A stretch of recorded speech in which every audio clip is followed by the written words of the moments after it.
If John was beaten up and attacked in that house, who did it? Karen, just to be clear, you didn't do it. We know who did it, Steve. We know. Okay, you're aware he was beaten up by Brian and Colin Albert. I mean, we're all in on the same joke, right? My tail light was cracked and John was pulverized. We don't know. We don't know. We don't know. And it's not for us to know. Somebody other than Karen is responsible for that, for the killing of John. Oh, dreams die in the darkness, they take flight. Heartbreak echoes, a lonely cry in the cold, hard light. Guitar soars through the stormy skies, a melody that pierces the eyes. Love's a memory, a distant dream. In this world it seems fingers glide in the fading light. A final note, a last good night.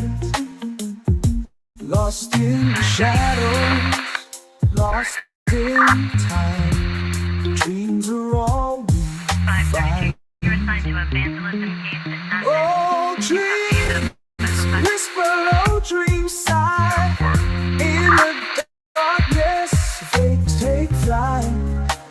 Heartbreak echoes, a lonely cry in the cold, hard light.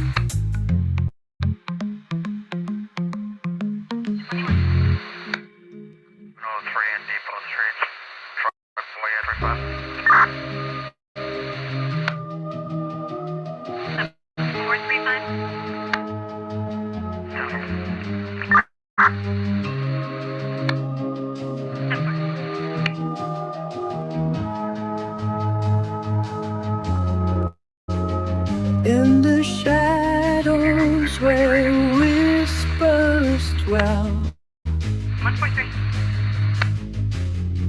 it's like guitar sings of love's farewell. 10-4, I just wanted to know if Echoes of the heart once bold, now lost in the night's cold fold.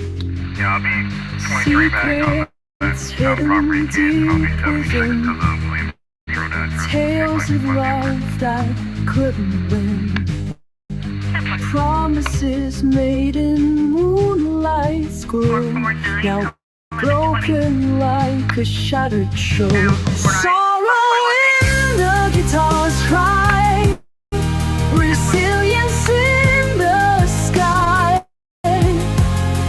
Through the night we'll find our way, carrying secrets, holding on today. Memories of laughter and tears, in the silence they appear, whispers of a time so true, when love was all we knew. Lost in the echoes of the past, wishing for what we had. In the dark we search for light, holding on to what we fight. Through the pain, through the night, we find strength in the fight. Sorrow in the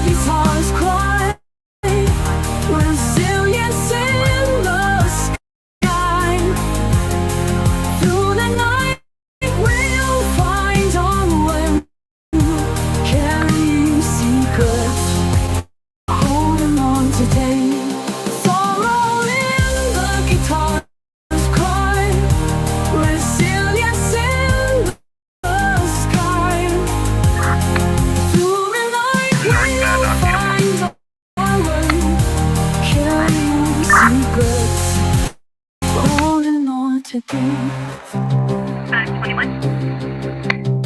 Target card for a parking problem.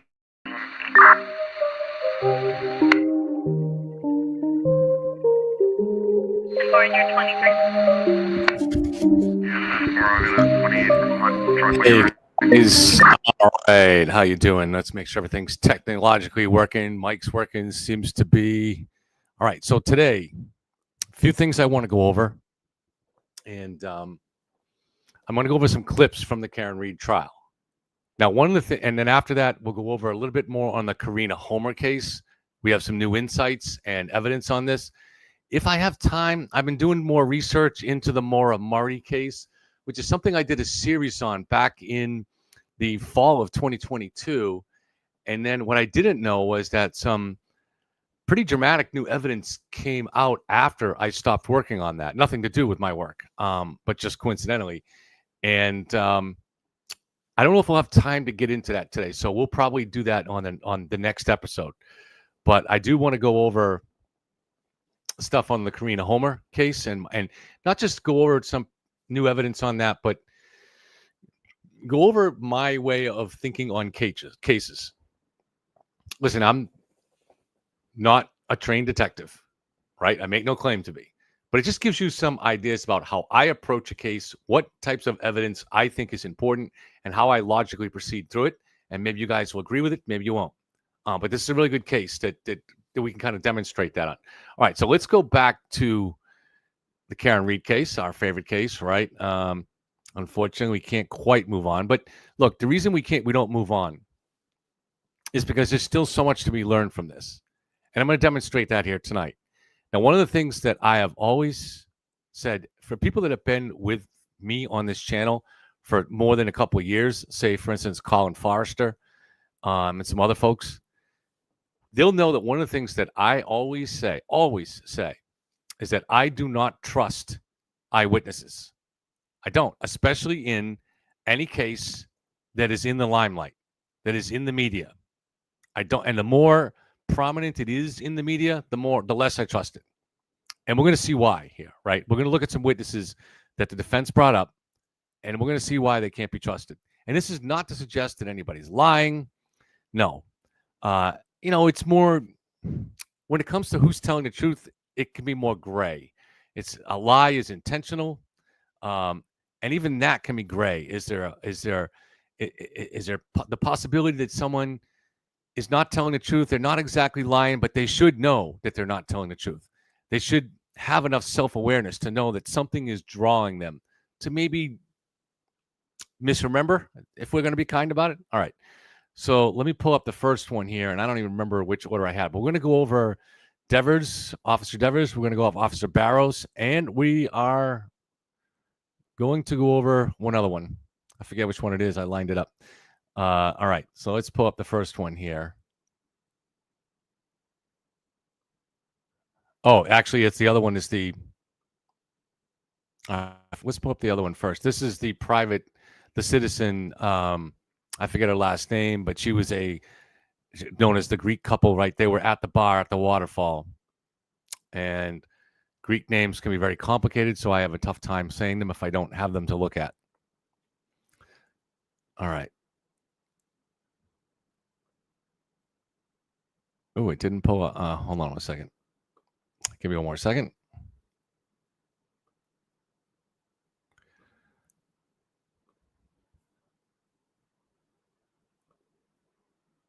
All right, this is really going to show why I don't believe or I mistrust eyewitness testimony.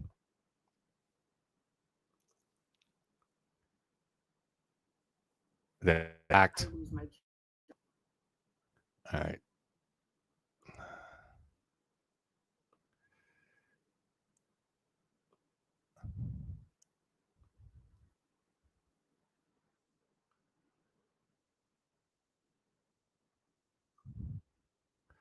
All right, that's Officer Barrows. Let me pull up this. Naturally, it's the third one I hit. All right.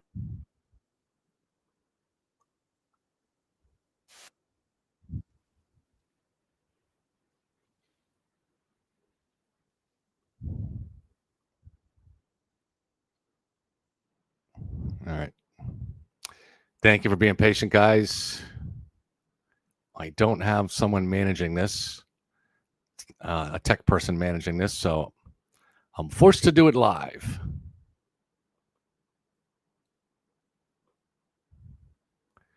Okay, so let's pull this back here. Now, again, I can't remember her name. Maybe someone in chat can put it out there for us. Now, this is someone who is her daughter.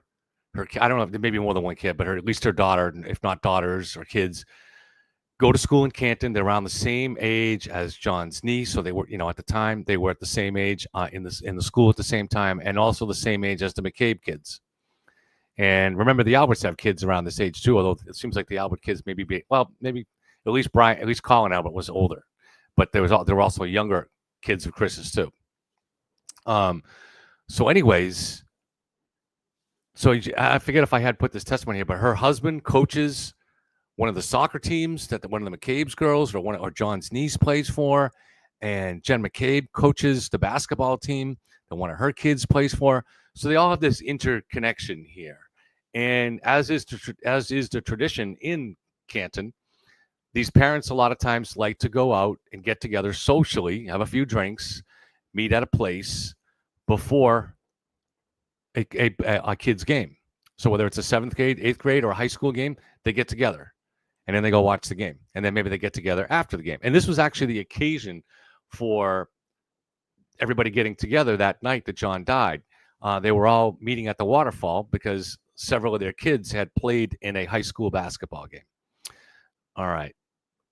So I'm going to pull this up here. Now, you're going to see some of these clips have really good volume. Some of them don't. So maybe I'll give you a little bit of a heads up here. This one, I think her volume is pretty good. But later on, when we have the cross-examination and the direct examination of Officer Devers, the volume is really bad. So you're going to want to have preferably some buds or something you can really turn up so you can hear it. There's no way around it. Now I'm going to play it at faster speed too. Let's see, it's a good speed. I'm going to play it at 1.5 speed because that seems to be the speed that most of us can still hear it pretty clearly. At some point you left the waterfall, but was there a point before that where you were planning to go? Correct. Tell us about that. So my husband had eaten, and I said, you know what, I think I'm going to get going. And I was about to get going, and then John and Karen walked in. Okay. And when you say John and Karen, you're referring to? John O'Keefe and Karen Reed. And why did that change your plans? I was excited to see them. I liked Karen, so as soon as I saw her walk in, I was like, hey, I'm going to stay. I want to talk to her. And what did you notice about John O'Keefe's mood when he arrived that night? So John was very... Okay, nothing wrong there, but let's just point out here. So this woman is a pharmacist. She's worked a shift all day. She's meeting up with everybody at the waterfall because their kids had played in the high school game, and she's not drinking at all. She does drink at times, but on this night, she's just drinking water. She's about to leave. She's already had a deal with her husband. She's like, let's get out of here. But then she sees Karen arrived, and her feelings towards Karen are warm enough that she now changed her mind. And not only does she want to stay, but she stays until closing for another hour. Very happy. His niece had just gotten into a private school called Bishop Fien, and that was like the first thing he was talking about. He was elated that she got in, and he was telling everybody about that. And thereafter, how much interaction did you have with John and or Karen? Karen and I probably spent the entire night talking. Maybe give or take some time that we didn't, but the majority of the time, Karen and I were speaking together. And if you had to estimate, how long a conversation did you have with Karen? Maybe an hour, like 40, 50 minutes. So she's pretty tight with Karen already at this point, even though Karen, and there's nothing wrong with that, but she's tight with Karen. So she, instead of leaving, she decides to stay, and she spends the whole time talking to Karen. It's out of the, like if we spent like an hour together, perhaps we spoke 50 minutes of those out of that hour. And without telling us the content of the conversation, what was the subject matter, if you remember? So Karen was also, she mentioned being excited about Kaylee getting into Bishop Fien. And well, when I first saw her, she first started talking about my daughter. So I saw her, she came in, she greeted me. And when we did start talking, she just started talking about my daughter and how much she really loved my daughter's relationship with John's niece. Okay, I just turned the volume down on my mic. I'm going to even turn it down a little bit more. That way, when you want to turn your speakers up, hopefully this is at a good level where I won't be too loud. Let me just check real quick and see if there's any feedback in chat. So I'm going to play this now, and as I play it, I'm going to be I can't always watch chat, but for the next minute, I'm going to watch it to see if the volume is good, because I don't want it to be where my voice is screaming at you, but I want it where you can still hear what's going on the tape. So let me hit play and then watch chat. While you were having this conversation with Karen, was it an easy conversation back and forth? Very easy. So if anybody wants to give me any feedback on We the were volume. at a high. I don't remember where we were talking. We were sitting down talking at a table. And how close did you get to her when you were speaking with her? In order to get. Okay, again, I'm not going to slow the speed down. I am playing this at 1.5 times speed. And so we've gone over this before where a few people think it's too fast and most people are comfortable with it. But the reason I want to play it at this faster speed is because that way we have a chance of getting through this and not taking 4 hours. So when I listen to these as I'm doing research for the book, I play them at 1.5 times speed. Sometimes Thomas says a bit loud, so I can turn. Thank you, Thomas. Let me turn it down. All right, thank you, Tom. So I turn down.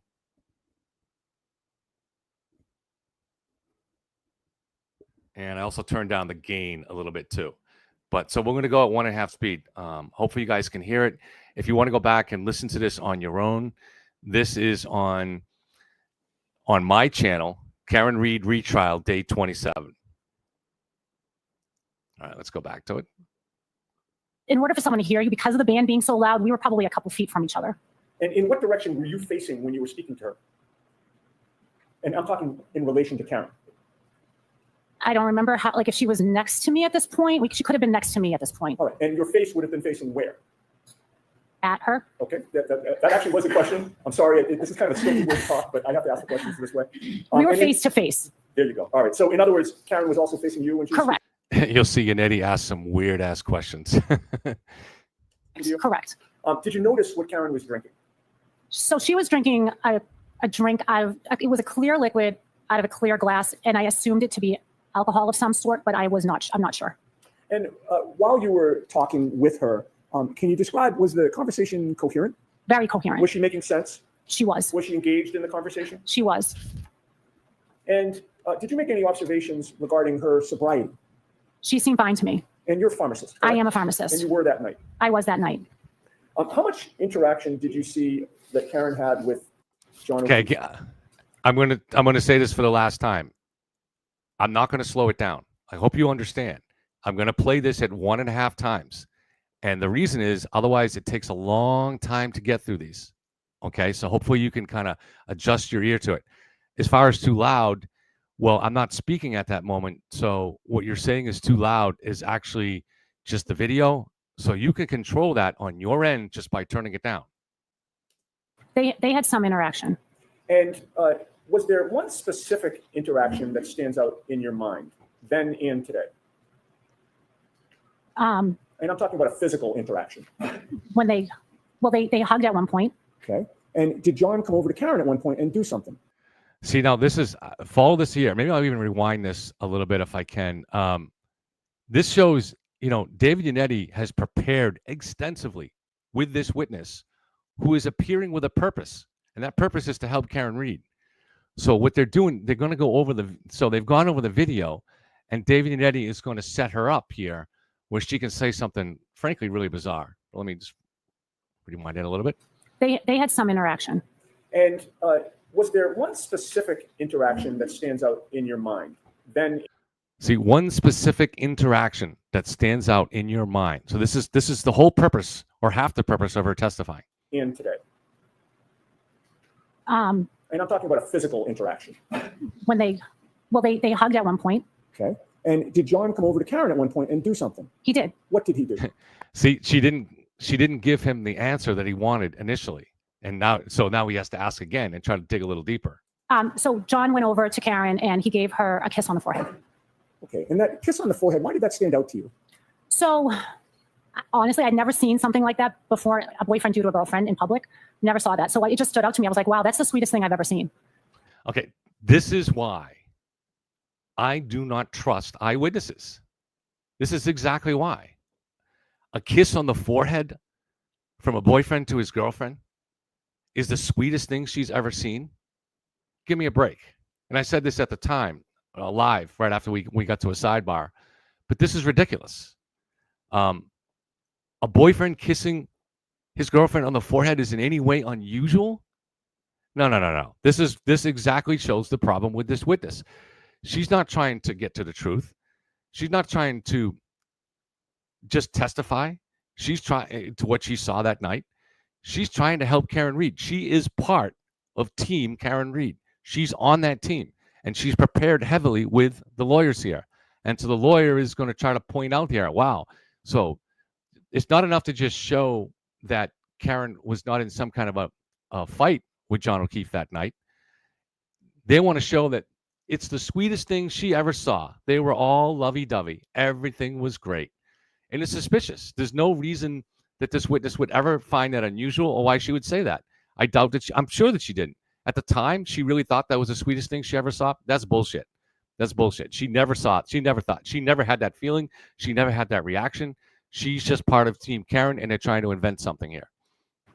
Can we queue up Exhibit 22, Mr. Wolk? I'd like to go to approximately 11:36 and 41 seconds. And if we can, well, first of all, have you seen that video before me? I have. Do you recognize what Exhibit 22 depicts? It shows a waterfall. And is that consistent with what it looked like when you were there that night? Correct. And you've previously identified that as being a fair and accurate video of that night? I do. If we could zoom in, well, first of all, again, let me try and lay a foundation. Where would you be, if you recall, at the waterfall within that video? To the right, to the left? I'm in the right in a black top, sitting on a chair. Okay, could we zoom in on that area, Mr. Wolf?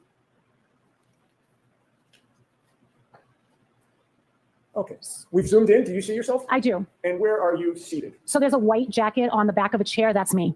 And do you see anybody else in that video that you now recognize? I see Brian Higgins.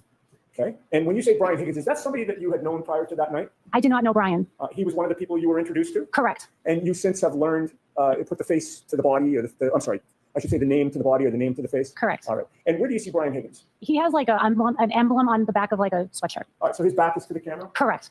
And you have not located that pointer. Thanks, sir. May I approach the computer? Yes.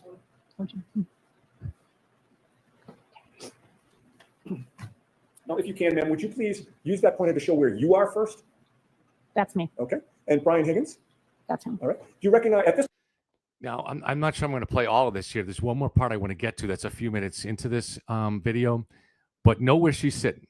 All right. And what the defense is going to famously do here, and they didn't do this in the first trial because they obviously hadn't picked this up in the first trial, but by the second trial, they've decided that Brian Higgins is at the door calling John out to fight, calling him out to the street to fight.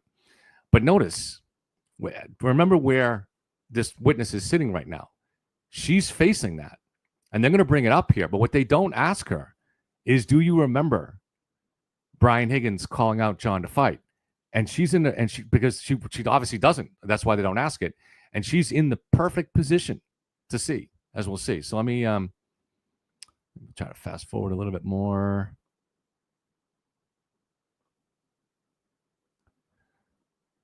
Let's see. What does he appear to be doing? He appears to be like paying a tab or something like that, or maybe getting a drink. I'm not sure. Okay. And do you see him looking in a particular direction? All right. So here's where they start doing this. So that's John with the shirt that we all seen from the evidence. He's up at the bar. So he's either paying a tab or ordering a beer.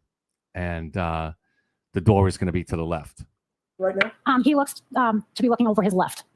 Continue to play. So he's looking to his left. So again, she's been prepared here, right? She knows that they're going to ask her, or they're going to try to suggest that Brian Higgins was calling John out to fight. So that's why she says he appears to be looking to his left. I can't see that he's looking to his left. Can you? He's looking at the bar. He's not looking to his left at all. This is a heavily prepared witness that isn't telling the truth. If we can pause for a second. I neglected to ask you to point out with the pointer. I'm sorry. And note what Karen is. Karen is sitting right in front, standing right in front of John. So if Brian Higgins called out John at this moment or a second later to get into a fight, certainly Karen knew about it, and would bring up the question, if that happened, why would Karen ever be willing to drive John to 34 Fairview, knowing that Higgins was going there? But even more importantly, if that's the case, and all the press conferences that Karen has said, and all the people that she has fingered here, Why didn't she bring up the fact that Brian Higgins was trying to start a fight with John, if that was the case? She never had once has made that claim. So why would anybody else believe it? Might as well use it. Okay. If you could point to yourself first. Okay, so that's me. All right, Karen. That's Karen. And John O'Keefe. That's John. Okay, continue to play, Mr. Wolf. In fact, it kind of looks to me there like Karen and John are arguing. Let's play that back a second. I just caught that for the first time. That looks a little bit angry there, right? If you could point to yourself first. Okay, so that's me. All right, Karen. That's Karen. And John O'Keefe. That's John. Okay, continue to play, Mr. Wolf. It's hard to tell there, but she looks pretty animated, right? Now she's moving fast to get out the door. Back up just a sec. She's not too happy. I'll tell you when to start. Play. Stop. Okay. Do you see what direction John O'Keefe is facing now? So they're going to try to suggest that John O'Keefe is facing Brian Higgins because Brian Higgins is calling him out the door. But yet what I just pointed out here, and I actually didn't catch until this moment, is that Karen has clearly had some kind of words with John, and she has just stormed out. And that's where he's looking. He's looking at Karen. Looking to the left. Okay, keep going. Keep going. Stop. What direction is he facing now? To the left. And what is over to the left? It's a charade of bullshit. You know, they're going to keep trying to paint this image here by freeze framing on little images, yet they don't point out the fact that he's clearly looking where his angry girlfriend just stormed off. I believe that's where the other group of men are located, perhaps. Okay. Yeah, and this witness didn't notice that, right? She had no idea. She didn't notice that Karen had just stormed off. She spent all her time with Karen here, but she didn't notice that. This is what I'm saying. This is the problem with these witnesses. She's not trying to tell the truth. She's not trying to reach the truth. She's trying to help Karen. And I'd like to run this to 11:58. It's shameless.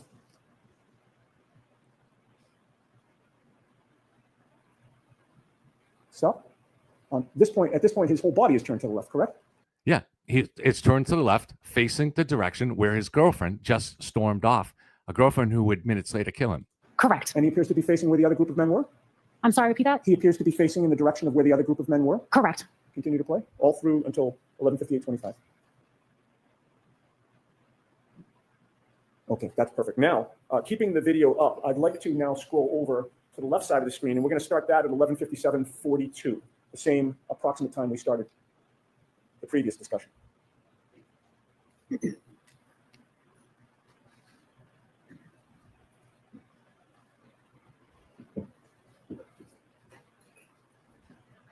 Stop. Okay. You've previously described the other three men. Are you able to identify them on this video now in this still frame clip? I believe I am able. And who do you see? I see Chris Albert, Brian Higgins, and Brian Albert. And which one is which? Chris Albert is the one that grabbed Brian Higgins' arm, and Brian Albert is with his back towards us. Okay, now I'll ask you to use the pointer and point to Chris Albert, please. That's Chris Albert. On the right. Where's Brian Higgins? That's Brian Higgins. In the middle? Yeah, in the middle. And that's Brian Albert, Okay. I believe. And with regard to Brian Higgins, which direction is he facing? He's facing the left. He's facing to the left? I mean, I'm sorry, he's facing to the right. Okay. And the direction that he's facing in, who's over there? Sustained. What is over there? Is that the direction of the bar? Sustained. Okay. Continue to play, please. Stop. Did you see he grabbed his arm a second time? Correct. And Brian Higgins is facing in which direction this time? He's facing. Look, there's probably very few people more qualified than me to judge whether or not this is two guys in a bar or one guy in a bar that's looking to call someone out to a fight. I spent 20 years in the industry doing this. I've watched it thousands of times live and many, many times on surveillance video like this. And when you first look at this, it does look like exactly what the defense is trying to say here. But that's the problem with looking something in only 2-second clips. Because when you look a little longer here, you see Brian's not trying to pull away from Chris. He's not trying to push his way towards John. He's just kind of walking towards the door after this. The bar and that's area. really what shows it. Continue to play, please. So he doesn't look angry there at all, right? Okay. You noticed some motion that Brian Higgins made? It's actually all very normal. He's not, he makes a quick gesture, but then he turns away.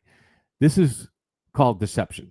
All right. This is what you do when you take a video and you, instead of showing the whole clip, you isolate it down to a couple of seconds, and then you can recreate what you want to say, especially to the power of suggestion. And that's what the whole story of this case is creating a false narrative through the power of suggestion to the public.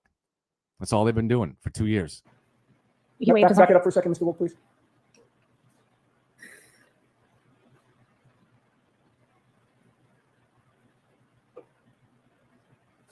Stop.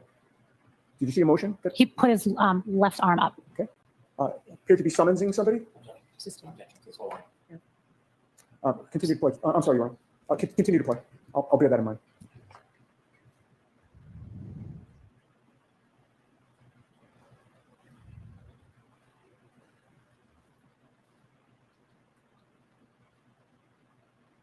Okay, we can stop there. Ms. Kolakithis, did you see how? When two people, if there's a situation like that where someone is trying to, especially a big guy like that, is trying to get the attention of somebody else to draw him out to go out into the street, to go outside, as they used to say in the industry, let's take, people in the bar would say, let's take it outside. That's two guys going to go outside. They don't want to, they respect the establishment. They're not going to fight inside the place. So they're going to go outside. And that's a common thing. But when that happens, everybody around them is tense. And you don't see people just calmly walk into the door like this person does here in the center of the screen. How many times Brian Higgins motioned with his arm? Sustained. Kamala versus please, Mr. Understood. Now, prior to this night, have you known or been aware of Chris Albert? Just knew him from seeing him at D&E Pizza. Okay, and you say you've seen him at D&E Pizza in what capacity? I think he's the owner there at D&E Pizza, and we've gotten pizza there before. And you've been in that establishment before? Correct. And with regard to Brian Albert, have you had any interaction with him, either that night or before? So that night, I was introduced to him, and I think I even spoke to him a little. She says, I think he's the owner there. She knows damn well that he's the owner, right? So why is she putting it that way? Why is she phrasing it that way? Because she's trying to distance herself from the Alberts and the McCabe's in order to help Karen. And this is highly suspect. And I'm sorry, I don't mean to be mean, but if I lived in that town, I would not be appreciative about the way this woman has acted here. I wouldn't want to trust her as my pharmacist. This is highly distrustful behavior. A little bit there, and then maybe saw him like a basketball game. I don't remember him really prior to that night. Okay. Now, I'd like to play the portion of the video where you are then leaving and ask you some questions about that. Yes, I think we can zoom out and perhaps hit play, Mr. Wolf, at this point.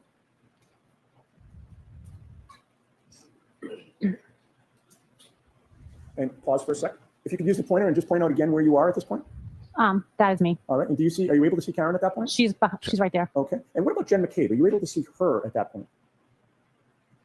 I'm not sure. Okay. All right. Continue to play, please. And stop for a sec. I should have asked you, if you do see Jennifer McCabe enter the picture, could you alert us? Okay. Continue to play.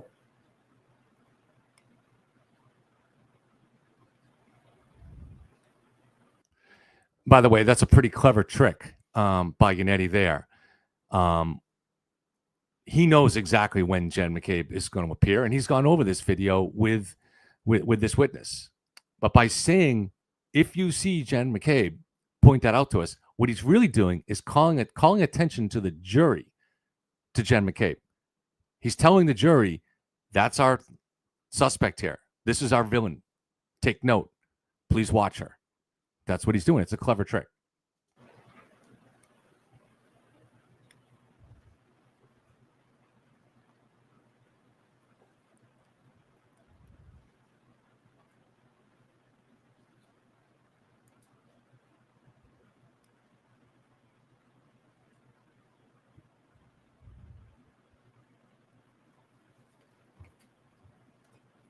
I promise you, we're almost at the end of this clip of what we're going to show here.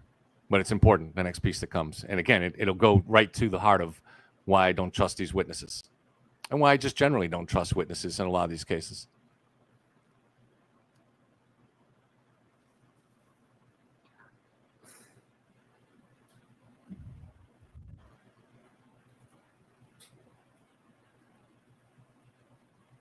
Okay. When you can turn the lights back on. When you were leaving the establishment, whom did you leave with? So again, it was myself, Jennifer McCabe, and Karen. Did anything unusual occur when you were leaving? So as we were leaving, Jen went over to Karen, kind of put her arm around her, and she started saying, "You're coming with me, you're coming with me." And Karen's like, "Huh? Like what? Like where are we going?" And I'm going to sustain the objection. The first part of that answer, the putting your arm around her, "You're coming with me," why did that stand out in your memory? just because I was there too, and it just was strange. It was just like, "You're coming with me." Like it was just something that stood out to me. You weren't included. It's just bullshit. It's just bullshit. Look, this was, if you go back, remember, I followed this case ever since Turtle Boy broke the story and put this in the public eye. So that was April 18th of 2023. And right at the beginning, I don't remember if it was in the first case or on the first couple of shows, and he was talking about, I think it was in the first article he wrote. He's already talking. Remember, and again, he's not giving any theory of his own. He's giving the defense theory. He's already talking about the fact that Jen McCabe tried to separate Karen from John that night. They were already trying to describe that as part of the conspiracy. Now, if you believe that this woman here actually found that unusual at the time, then I've got a bridge in Brooklyn I want to sell you. I mean, this is ridiculous. There's no way that she found any of that unusual. There's no way. She only came to find it unusual because she's been following the conspiracy theory on this, and she's part of Team Karen, and she's there to play her part. She's there to do her role. She's not there to be an objective witness. Here she is. She's been friends with the McCabes for 10 years. She's out drinking with them, and she's portraying them here. Why? Why? Is it because Jen McCabe was actually a killer and she saw something suspicious? No. It's not suspicious that Karen was kissed on the head by John, and it's not suspicious that somebody went and put a friendly arm around Karen outside the place and said, "Hey, why don't you come with us?" There's nothing suspicious about that at all. That happens outside of bars at last call every single night. People are sharing rides and doing stuff like that, especially if they're going to a party. There's nothing suspicious about it. Literally zero. It happens all the time. So the fact that this woman is trying to suggest that there's something suspicious, I guarantee she found nothing suspicious about it at the time. She's just going, she might as well just be a turtle rider up there. She's going with the defense theory. And that's it. But how disgusting is that? Is you have someone here who is willing to fudge the truth just to play a part in the narrative. Why? And one of the reasons that I don't trust these cases, don't trust witnesses in these cases, is because it's the glare of the spotlight in the first place that gets people to misremember or to fudge their testimony. Because for many people, it's irresistible to want to be the hero, to want to play their role, to get their 15 minutes of fame inside the big case, the case of their lives. This is the biggest thing that'll ever happen in the life of this person. And she wants to be a part of it. She wants to be an important part of it. And so she bought into this theory for whatever reason back in April of 2023. And so she's become a turtle rider. And I bet if we look at it, we'll find that she's listened to all the shows, probably as a subscriber, just like some of the jurors will turn out to be the case. And this is the part that she's willing to play. This is why I've never trusted witnesses in any of these cases. I've said that from before covering the Karen Reed case. This is why I always want to go to hard evidence, because hard evidence can't be faked. Eyewitness testimony, we have no idea where it comes from. And so this is important. All right.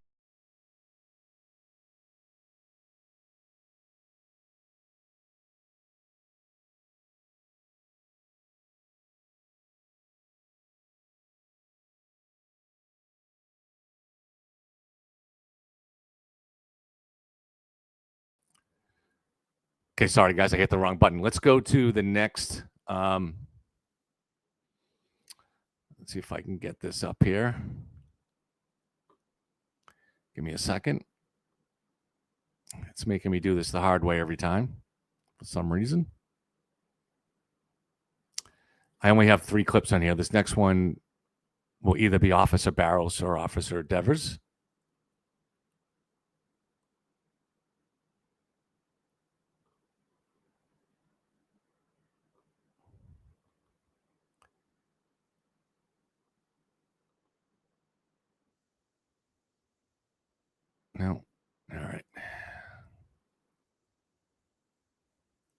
Okay, we're going to bring up Officer Barrows. And, you know, some people were mad at me for discussing this the other day without having, no, that was actually the Devers case. We'll get back to that one without having watched it. So let me see if I can pull this up for you guys. Give me a moment. Day 26, I believe. All right, here we go. Officer Barrows. Now, again, this is one of those things where, is this officer lying here? I don't think so. But you can, if you're drawn to play that big role in the big case, it can impact your memory. And so you might not exactly be lying, but you're unconsciously coloring your memory in order to play the part of the hero. Lucky Loughran, same thing, right? This is why eyewitness testimony, and look, to be honest, this is why eyewitness testimony on the prosecution side can be suspect too. So if you have a big famous case here, there could be somebody that might have.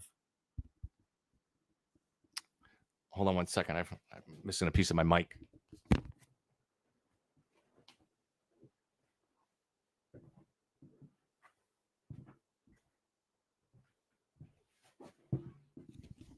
All right. That's that piece that's supposed to prevent me from making too many odd noises. So you might have in a case where, in theory, one of the firefighters, for instance, might not have really heard what they think they heard, right? So that testimony can be suspect too. So I'm willing to play this on both sides, you know? So what exactly the first responders heard, did they all hear exactly? I hit him. I'm willing to question that, because they are going to influence each other, and they are potentially influenced by the desire to play the role of hero within their community. So I think it's fair to question the testimony without calling anybody liars when it comes to the first responders, but it's also equally fair, more than fair, to look at this testimony here and say, I don't think there's something suspect about this. All right, so let's go to Barrows and the specifics, and we'll see just how much of a problem it is. This is the afternoon of January 29th, 2022, correct? Correct. Before the vehicle had been seized formally by Trooper Proctor and Sergeant Buchanan, correct? Correct. Did you observe anything of note about the rear end of that black SUV? Yes, I noted in a report that there was damage to the taillight. Can you describe for the juror, by the way, which taillight are we talking about? The right rear taillight. Can you describe for the jurors what you noted in terms of the damage to the right rear taillight? I noted that the report said that there was rear damage to that taillight.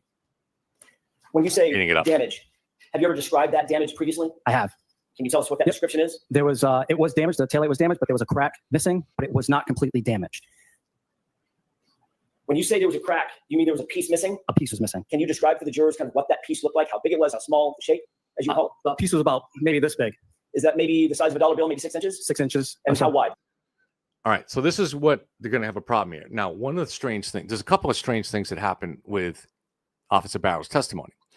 One of them is that he is going to say that in the first trial, he claimed that the damage that he saw was different than what he saw in the images from the Sally Port. But that was completely untrue. And then you'll see Hank Brennan show him the transcript when he says, oh, yeah, I guess I didn't say that. So was he lying? Well, what he said was untrue. If you're Nick on Court TV, you'll call that a lie. Do I call it a lie? Well, not necessarily. I think he had a fault. He convinced himself of something. But why do you convince yourself of something? Well, you do sometimes when you just really want to help a certain side, right? So I think that might be what happened here. But we'll go through this, though. Maybe that wide, maybe 3 inches, 2 inches, somewhere in there. I want to show you a photo. Your Honor, with the court's permission, I would like to show Exhibit 13. It's been previously marked. Do you see what's depicted in this photograph? I do. What does that appear to be, just generally? The right rear taillight. Of what? The Lexus SUV. Is that consistent with the black Lexus SUV? Okay, so here's the main issue here. He's identified the missing piece as the sign of maybe a dollar bill. And then looking at this piece here, it's going to look to be much bigger. You saw at the Reed residence? That was the black Lexus. That was not the taillight the day I was there.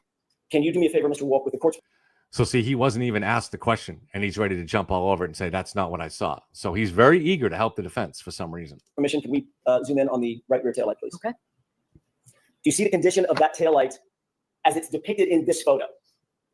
I do. Sergeant Barrows, is this the condition of the right rear taillight when you showed up at the Reed household at around 3:15 in the afternoon on January 29th, 2022? Absolutely not. Now, again, in his mind, he believes that he testified the exact same way in the first trial. He did not. The defense never asked him this question. The prosecution never asked him this question. And the defense would have asked this question if they thought he was going to say that. But they had no reason to think that. So something has changed between then and now. And the defense knew that it had changed. Now, they didn't just know this through some kind of psychic vision. Somebody, either Barrows directly or somebody for him, has communicated with the defense to tell them he's going to say that what he saw was different, that the image that what he saw in the driveway was different than what he saw in the Sally Port image. So that's how did that happen? Did Alan Jackson hire a mind reader? No, somebody reached out between these two parties. What's different about this photo, sir? That taillight is completely smashed out. Does it appear that there are additional pieces of taillight that are removed from this taillight condition than when you saw it at the Reed residence? Okay. Sustained. Ask it differently, Mr. Jackson. Of course. Describe specifically, other than the fact that it's different, describe in detail for the jurors what is different about this taillight as it's photographed here. That middle section was intact when I was there. So it's that right side where that large chunk is, that's what was missing. I'm going to hand you a green laser pointer. If you can, there's two displays, one monitor directly in front of you, one to your right. If you could use the one to your right. Now, another thing that's going on here is the defense here is zooming in on this taillight. So that piece right there might actually only be about the size of a dollar bill. But it doesn't look like that here, right? Because they're zooming in on it, as is their right to do. But we're going to see it looks very different later when we get to the images shown by the under cross exam. Right, it's a little easier on the jurors. Describe what's different about that taillight. Can you see that? So this area was intact. This is what I saw was missing here.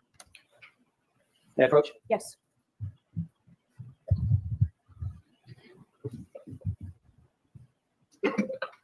If the entire taillight had been broken out as it's depicted in this photograph, would you have made note of that? Sustained. Do you believe you would remember if the taillight, well, let me ask it a different way.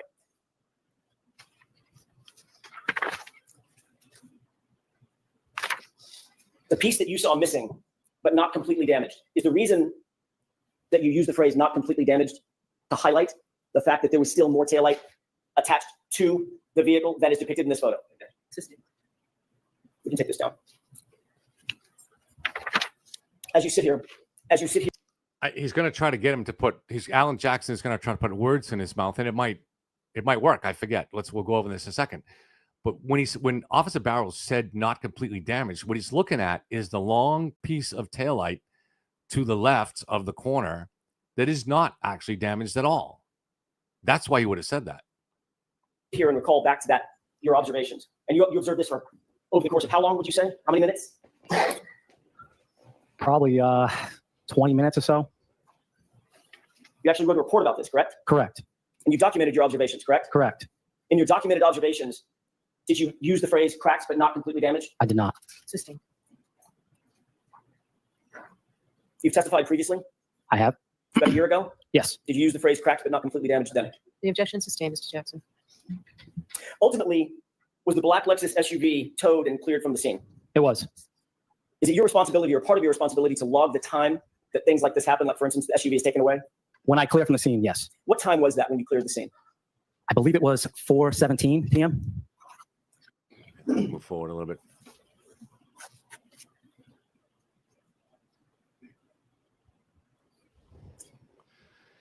So this Can you is at see what's 4:18. depicted in the still image of that video right now? I can.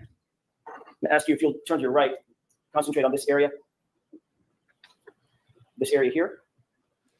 Now let's point out something else. This is the Ring or whatever system the Reeds were using at their house that they had set up, their doorbell video. And so it gets, unfortunately, the Lexus and the tow truck is at the end of the driveway, so it doesn't get as close up as or large of an image as we'd like here. But please see this here. You can see how Karen's Lexus, as we saw this on other videos that shows it arriving, was under surveillance in that driveway the entire time, just as it was under surveillance in John's driveway by John's Ring video the entire time. And at no time does anybody run into the driveway or drive into that driveway and tamper with the vehicle. So this, for me, was the key thing. And so one of the guys, I don't know if he's been in chat tonight because I haven't been looking at chat because I have it on the video screen, is Tyler Durden.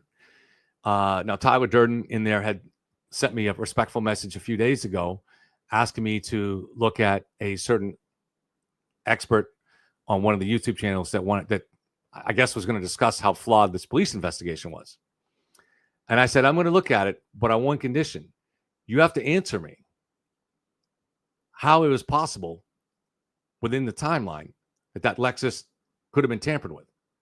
Where was the opportunity to tamper with it? And when could those pieces have been buried 3 feet down in the snow at the crime scene? Now, that was 3 days ago. And he has not answered me yet. And so after yesterday, I sent a reply. I sent another message to him saying, hey, are you going to reply? Oh, thank you, Joe. But I said, are you going to reply? So he's had 3 days to give me an answer. And this is how it goes with this case. For anybody out there from Free Karen Reed land who is watching this right now, any of the former jurors, this is how it goes. They won't answer the basic questions because this case is an either or. Either Karen Reed did this or somebody planted that evidence. There's no middle ground. The taillight pieces were reassembled and were matched to that taillight on her Lexus. Okay? So now you just go back to the day of the accident, or whatever you want to call it, and see, was it possible? Was there a time when somebody could have had access to Karen's vehicle and tampered with it? And was there a time when they could have got it to the crime scene? And there was not. And this is what they refuse to answer. Always. You can't get a single one of them to ever answer it, ever. I've never been able to get Nick to answer it on court TV. You can't get a single one. They just want to move on to butt dials or whatever else happens to capture their fancy at the moment. But this is the thing, as we've said many times. Karen went out searching for John at 5:07, and before that, the Lexus was in the garage, in John's garage. Nobody has ever suggested that anybody broke into John's garage, and the garage was covered. The home was covered by alarm security and by surveillance video. So nobody has ever suggested that anybody broke into John's garage between when she got home at 1:41 when she pulled it into the garage and when she went out searching for John a few hours later. No one's ever suggested anybody broke into the garage and tampered with the Lexus. So she pulls out at 5:08. She goes searching for John. She's in the car for that whole journey. She never leaves the car. It's not like she ever pulls up to some gas station and goes inside and buys cigarettes or something like that. No, she's in the car the whole time. She goes searching for John. We don't know exactly where. Then she goes to the McCabe house. Then Jen steps in and takes over to drive, and Kerry is following. And they go back to John's house, and they park it in the driveway. And that's where it stays all morning, under Ring surveillance. It's in the driveway, under Ring surveillance the whole time. Until Karen gets back with her father and her brother and her brother's wife. And they leave at about 12:30, 1 o'clock. And they drive to the parents' house in Dighton. So again, Karen's in the vehicle for the whole drive. So even if you want to fantasize that Mr. Reed stopped off to get coffee somewhere, and while he was getting coffee, some dastardly state trooper went over and tampered with the vehicle. Well, Karen's in the vehicle. So you're getting into weirder and weirder things here, right? Then the car pulls into the Reed family home, and that's where it sits until it's towed. And that entire time it's there, it's under the surveillance video, and we see a little bit of it here. So when was it tampered with? By the time it gets back to the Sallyport at the Canton Police Station, which is a 5-minute drive away from the crime scene, inside that Sallyport, again, it's a 5-minute drive away. The garage door closes at 5:41. At 5:41, the state police CERT team at the crime scene has been searching for a while.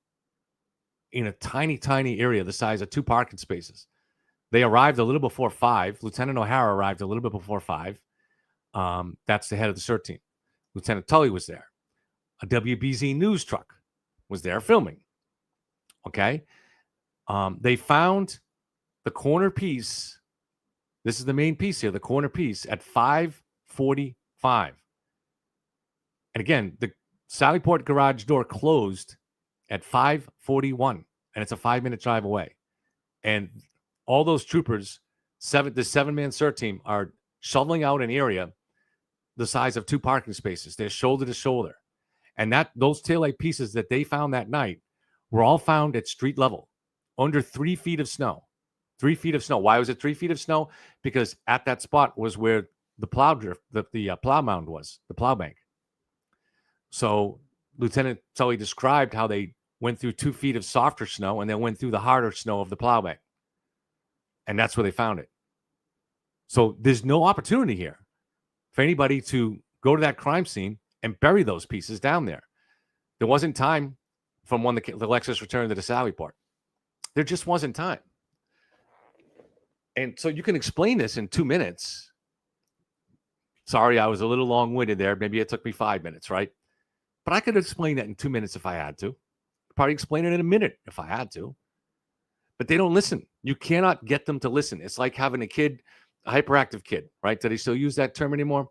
You try to sit them down and make them listen to one thing, and they're not going to listen because they're but dials. But what about Higgins? And what about this? You can't get them to focus. If you could get these people to focus, they would understand that there's no possibility of a conspiracy here. It's not because I trust the police. It has nothing to do with that. It's not because I'm secretly married to a McAlbert several generations back or something like that. No. I had never been to Canton until a year ago. I've only been there once. Okay? So I have no connection to any of this. I live an hour away. I live north of Boston. We're like a different culture up here. We haven't even heard of spices up here. We're like a totally different foreign nation up here, north of Boston. And so I have no bias here. I have no skin in the game. And I was leaning towards a cover-up maybe back in the early months, back of summer of 2023. But this was what caused me to flip, was realizing there was no possibility, there was no opportunity to get at the vehicle, and there was no time to plant the evidence. That's it. Game over. And you can tell this to them, they don't care because they're not really after the truth. All right, let's go back to Officer Barrows, who hopefully now is after the truth. I'm not sure if he was a few weeks ago. Do you see what's depicted in that still image? I do. Does that appear to be a taillight? Yes. Does it look clear? Does it look like it's shining red? Looks clear. The portion that is intact, does that appear to be brighter red? Correct. And the photograph that I just showed you a second ago, is that red portion there? Can you rephrase that? Sure. Let's go back. You see the red? Yes. All right. Is that the condition of the taillight as you saw it on January 29th around 3:15, 3:30 when you got to the location? It was. Let's go back to the exhibit, please. Exhibit 13. Can we zoom in, please? Can you see that this entire area is now missing? I can. Sustained. Just ask it differently. Sure. The area that I'm circling here, do you see any red lens in that area? No. Is that consistent, this photograph consistent with the condition of the taillight as you saw it on January 29th, 2022, and just after 3 o'clock in the afternoon? Absolutely not. Thank you. Lights, please.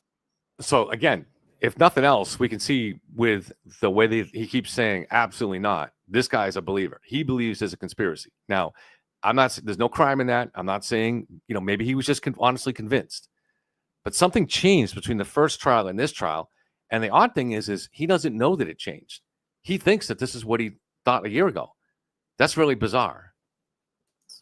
Thank you. Thank you. Good afternoon, sir. Good afternoon. Have we met before? We have not.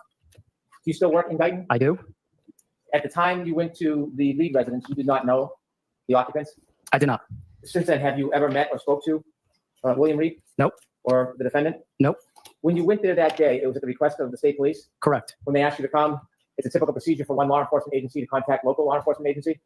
Correct. And part of the reason they do that is to bring in separate and independent law enforcement officer to the scene? Yes. Because it's your jurisdiction? Correct. And they called you before they got to Mr. Reed's house, didn't they? Yes. They told you what they were going to do and when they were going to do it? Yes. They didn't just show up at the Reed house and then you found out later. Oops. Sorry about They that. invited you and informed you what the process was going to be. I wouldn't say that they told me what the process was going to be. When you got there, were the troopers already there, or did they arrive after you? The troopers were there. Were they in the house or outside of the house when you got there? They were outside in a pickup truck. Did you see them get out of the pickup truck after you got there? They got out after I. Okay, so if you want to entertain the possibility that the troopers tampered with the vehicle here, keep in mind that the troopers testified that when they arrived, they stayed in the truck. And this is what Officer Barrows said. He arrived, I don't know the time later. So let's say it's minutes later. It could have been moments later. And he sees them in the truck. But also keep in mind that Karen's vehicle is under video surveillance in that driveway. So if some trooper was to go over there and tamper with it, it would be picked up by video. In addition, the footwood, there was probably there was a couple feet of snow in that driveway. So there would have been evidence of that too. They identified themselves. Did you ever see them approach and touch the rear taillight of the defendant's Lexus? I did not. Did you ever see them Let me manipulate move it up a little in bit any further. way that rear taillight of the defendant's Lexus? Did you ever have an opportunity to write a supplement report if you wanted to give more detail? I guess I could. You didn't. I didn't. Inevitably, you were a witness at trial. I'm sorry, you were a witness at a prior proceeding in this case, weren't you? Correct. You came in and you swore under oath regarding your memory. So the reason about the supplemental report question is Officer Barrows is stating here that at some point he has come to the understanding that what he saw that day in the driveway is different than the images he saw in the SAL report. So at any point, he could have written a supplementary report pointing this out, but he never did. Correct. And that was probably a year to a year and a half after you first made the observations, which you reduced in writing in the police report. Correct. And when you made those observations, that was on January 29, 2022? Correct. When you came into court and you testified, that was on June 10, 2024. If that was the date. You were asked questions to use your best memory to describe the damage to that taillight last time you swore under oath to tell the truth, weren't you? I don't think I was asked that. What were you asked about to describe the best you could the damage to that right rear taillight last time you were in court on June 10, 2024? I don't think I was told to describe it in depth. Were you asked? I don't. This is bizarre. I don't know why he would say that because I remember him reading out exactly what was in his report. Questions about the damage to that rear taillight last time you were in court? I was. And when you described the damage, did you do your best of your ability to give as much detail as possible? I did. Did you qualify your memory at that time, saying to the best of my ability and recollection? I did. And when you qualify as a police officer with the best ability and recollection, that is recognizing that time had passed. Time has passed, yeah. That you had a report that you could refresh your memory. Correct. And did you refresh your memory with that report before you testified last time? I did. And when you qualified that it was to the best of your ability and recollection, that account for the fact that when you looked at the report, there was no detail other than your commentary in your report that the vehicle had damage to the right rear taillight. Correct. And so when you qualified, you were considering human factors like time had passed. Correct. That your report was respectfully scant.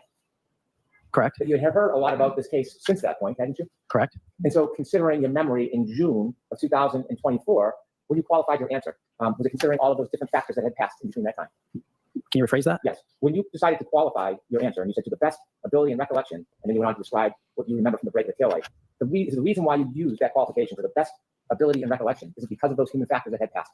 I would suppose so. And sir, since the time you came into court on June 10, 2024, have you spoken to anybody from the defense about this case? Yes. How many times have you spoken to somebody from the defense about this case after you gave your testimony on June 10, 2024? Once. Where did you speak? Who did I want to point out again. So I believe he's telling the truth on this.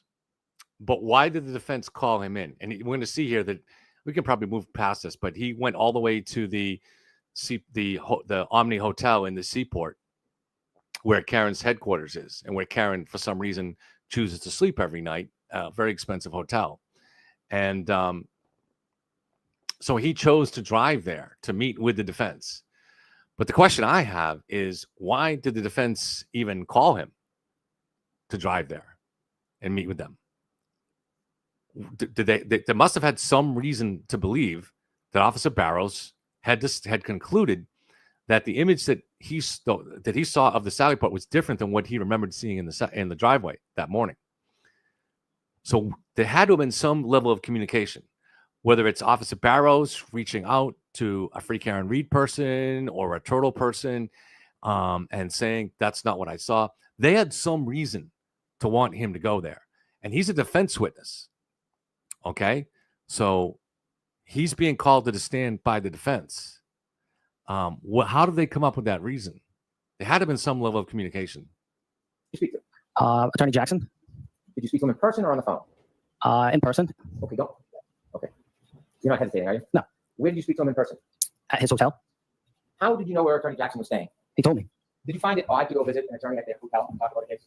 It was in their conference room. Find it odd. Go to somebody's hotel to speak to them about a case. No. Without saying the name of the hotel, where was the hotel located? Boston. And where were you located? I don't feel comfortable telling you. I'm sorry. Did you have to drive? I did. So you took the effort to go to see Mr. Jackson. His question. Do you know who Mr. Jackson was? I did. Was he on TV? I did. When you went there to the hotel and the conference room, who else was there? Attorney Little. Okay. Who else? I'm not sure of the other gentleman's name. There's one gentleman right here on the end. It's kind of interesting where he says, "I don't feel comfortable telling you." It's basically, and which you all can understand in this case why nobody wants you to know your home address, right? I mean, certainly I've been through my problems with that too when people put up my address. But it's kind of interesting. The only people that have had problems are people that the Free Karen Reed mob is against. So there's no reason Barrows should expect a problem here. So I find it interesting that he didn't want to give Hank his, and Hank wasn't asking his address. He's just trying to find out how far he drove. Was there one down there on the right? No, it was not. Somebody else? Somebody else. Okay. Was there anybody else there? No. When you were in that conference room, were you shown your police report? No. Were you shown your testimony the last time you came to the court? No. The photograph of the vehicle in Sallyport, the vehicle with the missing glass, were you shown that? No. Have you ever seen that photo before? Of course. And you saw it at the last event you testified at, right? Correct. When you were shown that photo during your prior testimony, you never, ever suggested that that was in any way different than what you had seen tonight. Nobody asked me that. You were asked to describe the damage, and you were shown that photograph. You never, ever suggested that there was a difference in the damage you see in that photo compared to what you remember. I don't think anybody asked me to describe that. Did you ever make a note or say anything that is dissimilar to what you remember at the last event that you testified at? I testified that that was not the taillight the day that I saw her. That you testified at the last event? Did. Yes? Yes. Okay, so that is just not true. Again, I'm not going to call him a liar because that's how he remembers it for some reason. But it's just not true. And we're going to see Hank point this out for a second. He never made that testimony. You said that photo does not depict what you saw? Correct. Yes? Yes. And when you testified to that at the last event, who's asking you that question? District Attorney Lally. Okay. And you remember making that comment under oath? I do. Do you remember that as well as your memory about what the taillight looked like back in Dayton? I do. When you were asked questions about that taillight, you had described the taillight as not completely damaged. It was cracked, and there was a piece missing, but not completely damaged. Remember that testimony? I do. And is that accurate testimony? It's accurate.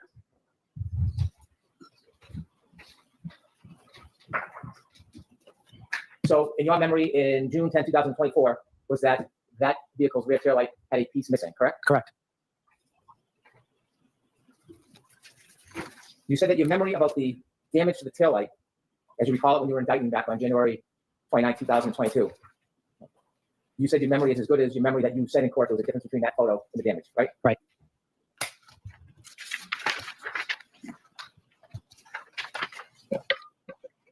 Have you ever read your testimony from your last proceeding? Never. But you have a specific memory of discussing that specific photograph? Yes? Yes. May I approach? Yes. I'm going to show you your transcript of sworn testimony on June 10, 2024. And when you reflect on your memory, understanding some time has passed, you testified that your memory of distinguishing that photo is reflected in your testimony, right? Just ask the question differently. Okay. Your memory is that you discussed the distinction between that photo and what you saw the last time you testified. Objection. I'm going to allow that. Let's take a look at it. Could you show me anywhere in your testimony? Anywhere. All right, so he's going to take a couple minutes to look through this, and he's going to have to admit that, yeah, as it turns out, he actually did not testify that last time. So his testimony again was not dishonest, but it was not truthful, not accurate. I know what I saw, and that wasn't it. Well, that's not what I'm asking you, because you just testified that on the road you had looked at that photo and distinguished it. But that's not accurate, is it? No. And so it's not a matter of you perjuring yourself or lying. It's a matter of difficulties with memory, wouldn't you say? Yeah, correct. You share those same difficulties with memory as many other witnesses.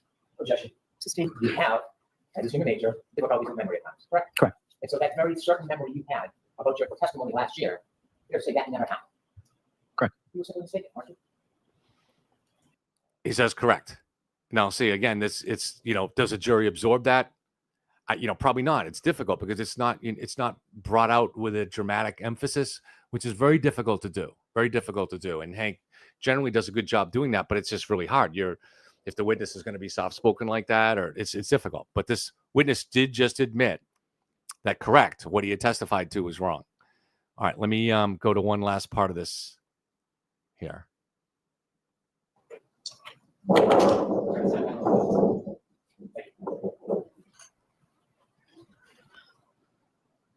So again, this is the ring video from 508, Karen leaving to go out to search for John.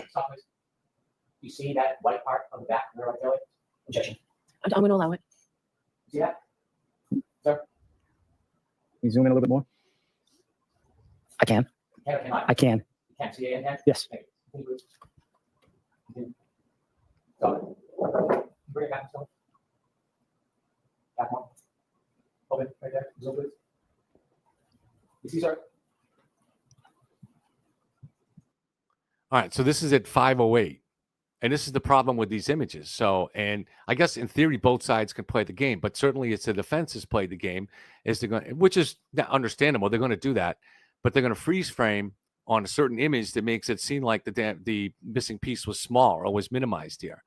And the prosecution is going to do the opposite. They're going to freeze frame on a piece that makes it look like there's a significant chunk missing.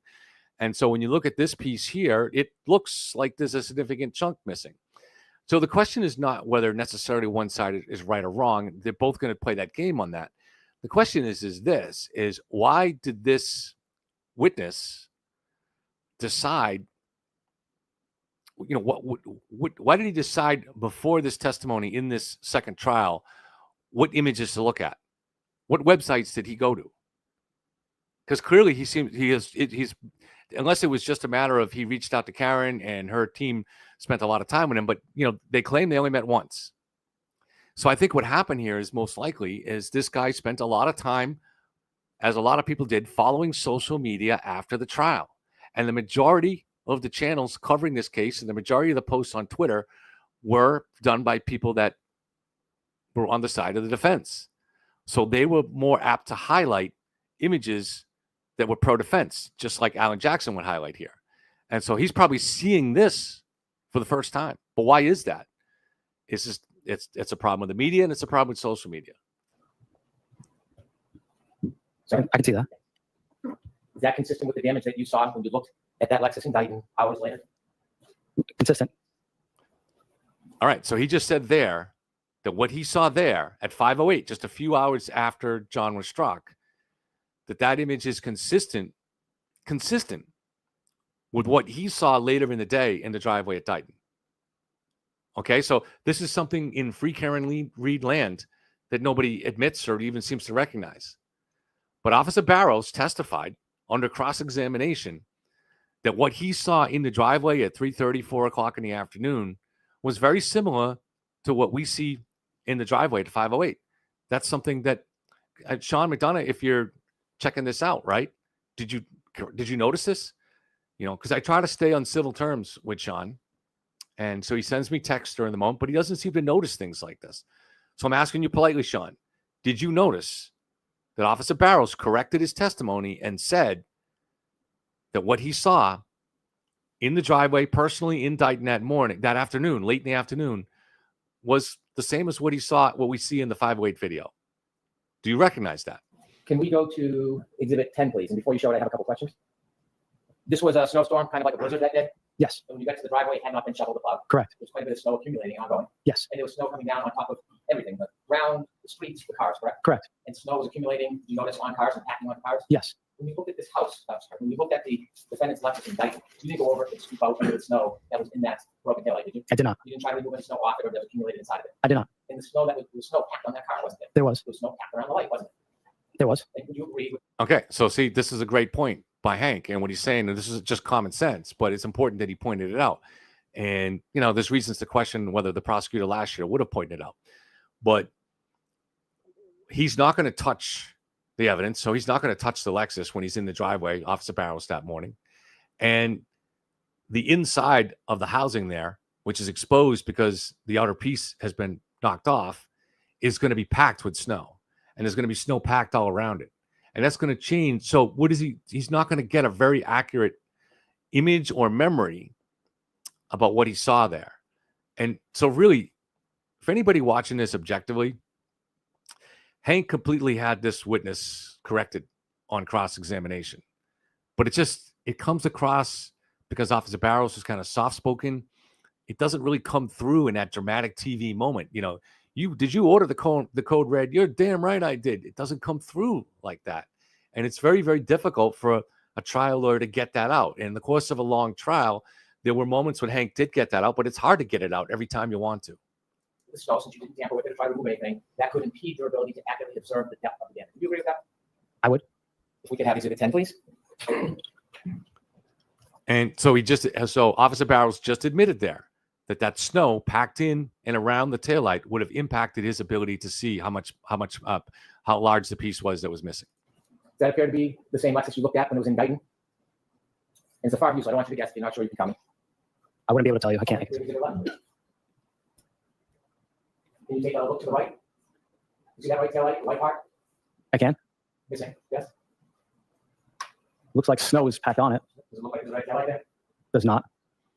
This is before you saw the car in Dayton. Do you know that or you wouldn't know that? That doesn't look like the Reed's driveway. Do you know if this photograph was taken before or after you made your observations in Dayton? I do not. The right rear taillight and the missing parts, is that consistent with what you saw around 3:27 on January 29, 2022? Yes. All right. So again, there you have it right there. That photo was from the dash cam of the Canton squad car that showed up at 8:22 in the morning.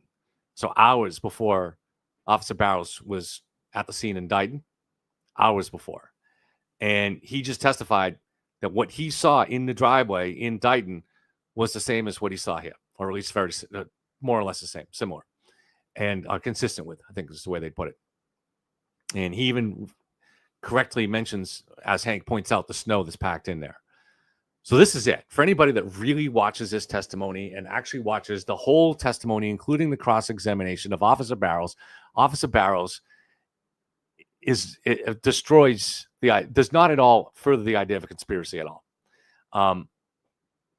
But yet the jury, did they take it that way? I'm not sure. We'll have to go. It seems to me I have to go back and find the clips.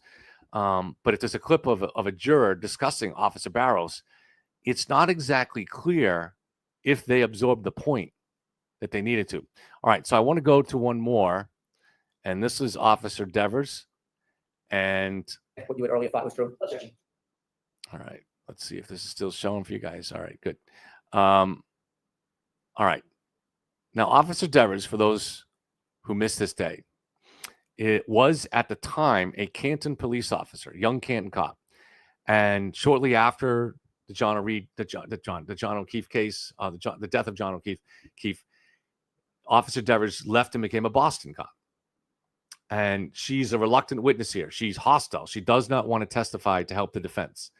But the defense tries to use that to their advantage to suggest, why are you hostile? Are you hostile just because you're trying to stick up for the police? That's what they're trying, the thin blue line kind of thing. That's what they're trying to portray here. All right. So, guys, I'm actually going to just take a quick break to hit the head. So hang on 1 second.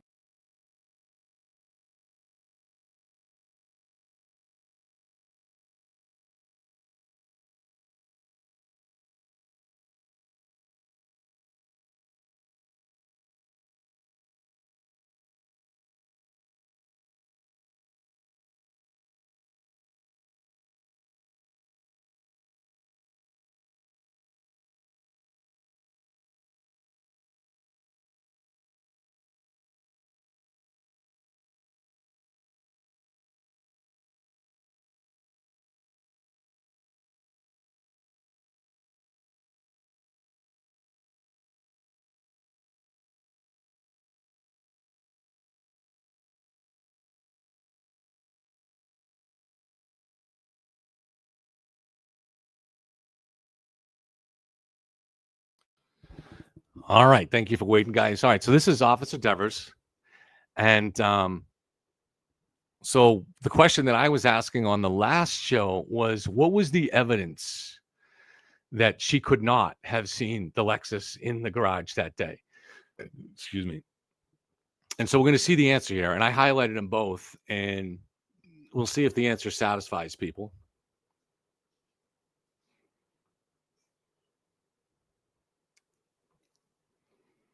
All right. I'm sorry, I'll rephrase it. Did you stay past your ending shift time? For my regular shift, yes, because I was on overtime on the day shift. Did you observe anything unusual that stood out in your mind that occurred, pardon me, in the Sally Port while you were on that shift? So we've discussed this previously. I can't make that statement on the stand because I've been provided information released by the defense that it was not a memory, that it was a distorted memory. Therefore, I can't state it because at this point it would be a lie. I cannot make that statement that you're wanting me to make on the stand because I've advised that that would be a lie. Ms. Dever. Okay, so she says here she's been provided information that's been released by the defense. Okay. I've never asked you to make a statement one way or the other on the stand. I'm asking you an open-ended question. Okay, Did so you, prior let to me the ask the question. Did you observe something in the Sally Port garage on January 29th, 2022 that you found unusual, stuck out in your mind? Given factual information that makes it so I know I did not. No. So the answer is no. Correct. Do you remember being interviewed on August 9th, 2023? I do. That was by a separate law enforcement agency, correct? Yes. 2 separate law enforcement agents, is that right? Yes. And you were advised during the course of that interview on August 29th of something, correct? Can you I'm rephrase sorry, that? August 9th. So what was I advised of? Can you rephrase that? Sure. Were you advised that lying to those officers would be a crime? So it was a willing conversation. I've spoken with their legal team because of the fact I was provided factual information that showed a statement of mine was a false memory. It was not a lie. Therefore, I made it in good faith and I retracted given information that it could not be accurate. Ms. Dever, did you understand my question? Yes, I did. You threatened to charge me with perjury during our phone call prior to the first trial if I didn't lie on the stand right now. I'm telling you, I did not see anything. Factually, I've been provided evidence by a timeline that it is not correct. Ms. Dever, my question is this. Were you advised that it was a crime to lie to those law enforcement agents? Yes or no? No. They never told you. They never advised you that it would be a crime to lie to them? Yes. Sustained as to form, Mr. Jackson. Sure. Did they advise you of anything? Any consequences of lying to them? So we had a willing conversation. See, she doesn't, what happens here is she doesn't want to fall for a defense trick, and it's understandable. So Alan Jackson wants her to say, I was advised that it would be a crime to lie to an FBI agent. Now, why does Alan Jackson want her to say that? Because just by saying that alone is going to create the impression that she's lying or that somebody thinks she's lying. And that's it. This is a defense trick. It's pure Alan Jackson. It's the kind of tricks that he plays all the time. Conversation. I don't recall. So, okay, there's your answer. You don't recall if they advised you of anything? No, because it As wasn't. a trained law enforcement agent. Go ahead and ask a question, but both of you only one at a time, okay? As a trained law enforcement officer, are you aware that it's a crime to lie to certain other law enforcement agents? When you have intent to lie, yes. Okay. So you knew that when you spoke to these law enforcement officers, correct? Yes. Did you tell these law? She put out the key word, intent. This is something that people like Nick Rocco and most of the Karen Reed people don't understand, is that a lie includes intent. Without intent, it's not a lie. Law enforcement officers that you, in fact, saw Brian Higgins and Chief Berkowitz go into the Sally Port with the SUV. Did I finish my question? You can finish this question. Go ahead. Did you tell those law enforcement agents on August 9th, 2023, that you saw Brian Higgins and Chief Berkowitz go into the Sally Port together and alone with the SUV for a wildly long time? That was my recollection at the time. So you did say that? At the time, that was what I recollected. Okay.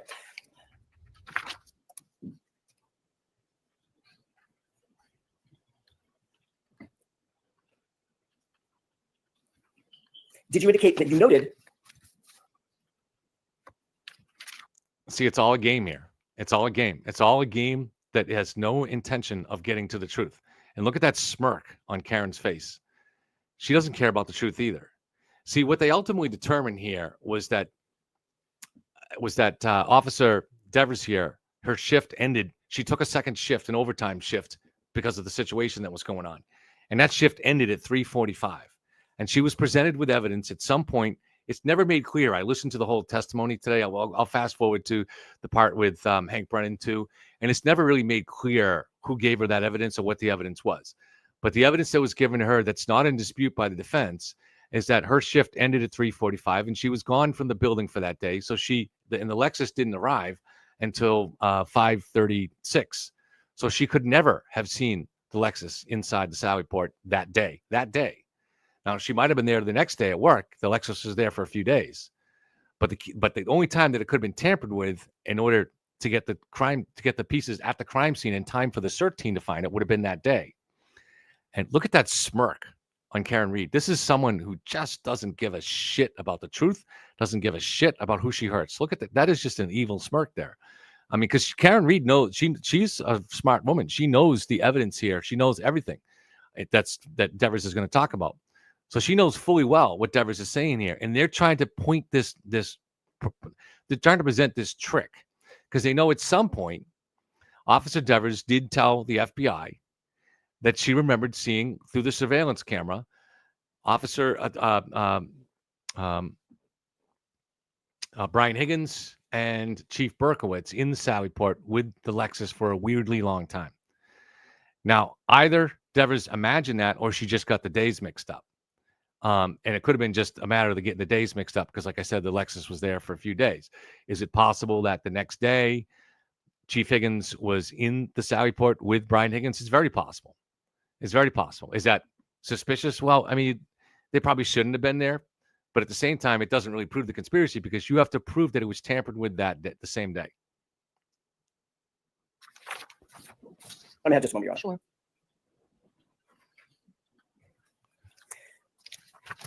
You and I spoke, along with Mr. Unetti and Ms. Little, on a conference call last year sometime. You remember that? Yes. Between the time that you were interviewed on August 9th, 2023, and when we spoke sometime, maybe it was April or so of last year, does that sound about right? Yes. Did you have any conversation with any other party about your potential? All right, this is when she talked to the police commissioner. Let me. This is on that part is really not that interesting though. So let's go forward to just one more clip that I want you guys to see on this. And again, look at that smirk on Karen, just unbelievable. That isn't a secret, is it? Not at all. That's something you were open and candid about? Yes. You understand that regardless of what you say, it doesn't matter as long as it's the truth. Do you understand that? Yes. The Commonwealth no way is asking you to accommodate it or please it in any way. Do you understand that? Yes. If it was something that may be perceived by others as adverse to the Commonwealth, you understand we would want you to tell that if it was the truth, don't you? Sustain. You understand the Commonwealth has never intimated, suggested, or advised you to say anything other than the truth, have they? No. Have you been given any consideration or reward because you remedied your memory? No. After being shown the evidence that you left that day, January 29, 2022 at 3:45, and learning. Okay, so she was shown evidence that she had left at 3:45. And we'll stop it here because honestly, it's never made clear. I listened to the whole thing. And unless I missed something, it's never made clear what that evidence was or who showed it to her. Was it the FBI that showed it to her? Was it the prosecution that showed it to her? Or was it her? Was it somebody at the Canton Police that showed it to her? She mentioned earlier that it was, and the earlier clip that I showed that it was the defense that showed it to her. So I don't know. Somebody showed her evidence that she had left the station at 3:45. So we don't know who that is. So we can stop going over this here. All right, let me take a few questions from you guys, and then we'll quickly go over some of the new stuff in the Swedish nanny case and go over some of the my ways of thinking about this case. So I'm back in chat. Let me see if anybody has any interest. So Ken Week says it was the FBI, and that could be, but it's not. It didn't say that there, so I don't know. It very well could be the FBI, but it doesn't have to be. We don't know.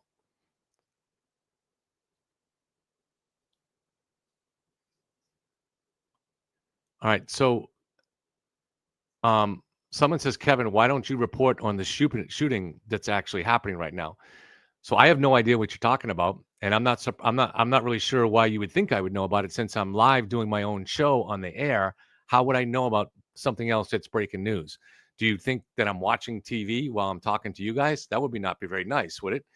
So I'll put on the news and see, but I don't know what you're talking about. That's the first I've heard of it. I'm surprised that you would think I would know about it because I respect you guys. I wouldn't be watching TV while I'm talking to you guys, right?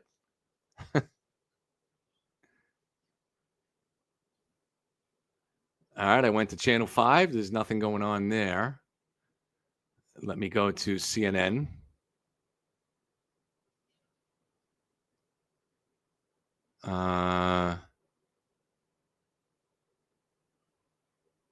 Two dead in shooting in Idaho earlier today. A shooting of Idaho firefighters.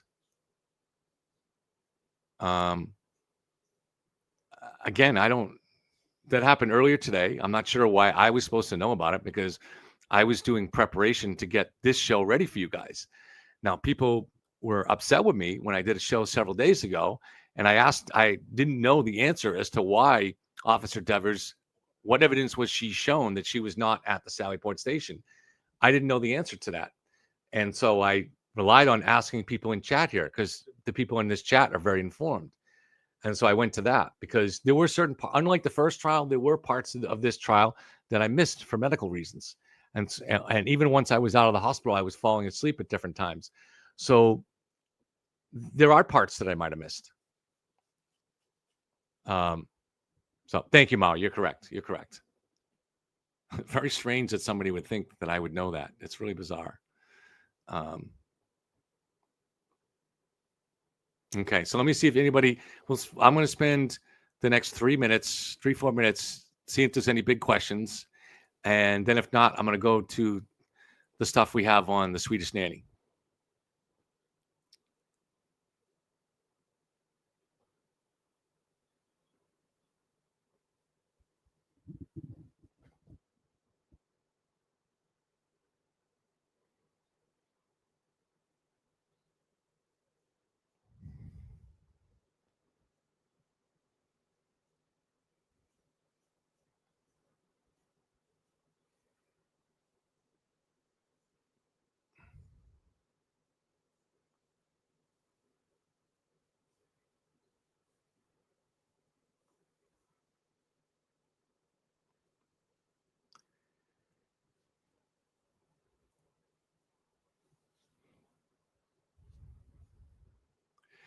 So Daddy says, Kevin, why are we still talking about Karen Reed? Here's the thing.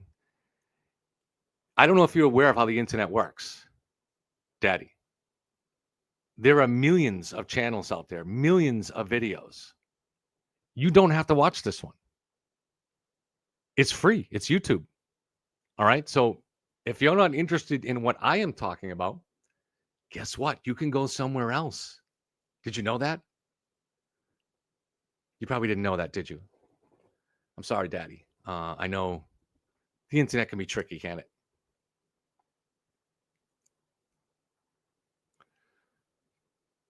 Does anybody have any interesting questions?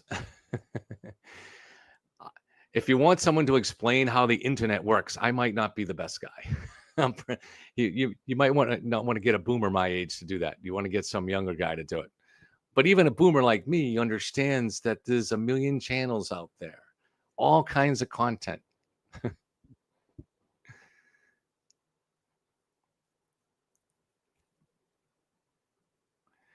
To me, but I will answer the question then, if since you didn't ask it respectfully, but I will answer it respectfully. As I said when I started this, the reason you go over this is to learn from these things, right?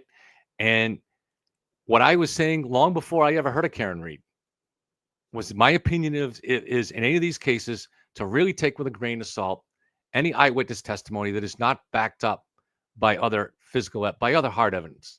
You got to really take it. It's not that you dismiss it. Sometimes it is valuable, but just I put it on such a lower priority. And this is the reason why, especially in any case that is getting a lot of public attention. When you get that, you get unreliable testimony. And that's just the nature of the beast. Look, the woman there that I had at the beginning here, that was, and I forget her name, the Greek woman there, who's the pharmacist, who was allegedly friends with the McCabe's for 10 years, and the kids all played sports together. So I'm Generation X. All right. Thank you, Maui. Yeah, I was born in 66, so I'm just Generation X. All right.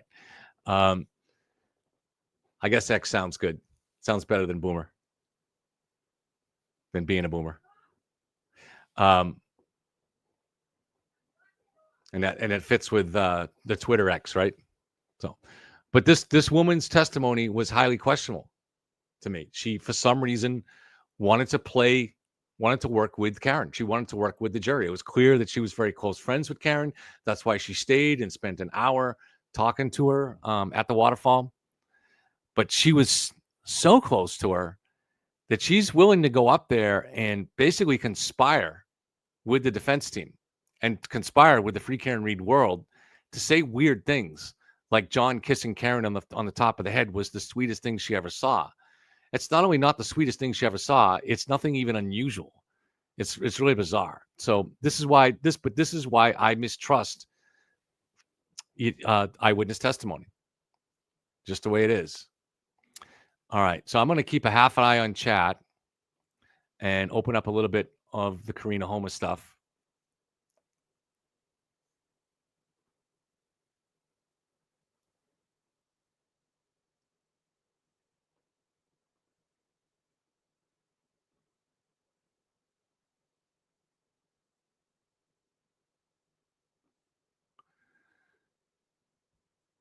second. All right.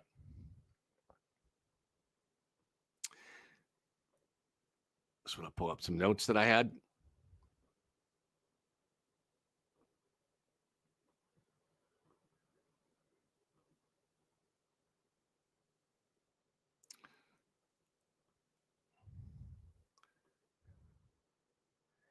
All right, guys. All right. So just a quick overview without getting in too deep into the nanny case. But we just want to look at the superficial notes sometimes, the overview, to start deciding what's important. All right. Because that's the key thing is if you're looking at, you got a whole bunch of evidence in a case, what you want to do is start seizing on or focusing on the things that are the most important, that are going to give you the most likely to yield insights into what happened. So in the Homer case, this is Karina Homer. This was 1996, I believe, or was it 94? I forget. It was 1996. She's a nanny who comes over to this country to work as an au pair, another word for nanny. She wanted to see America. She's 20 years old.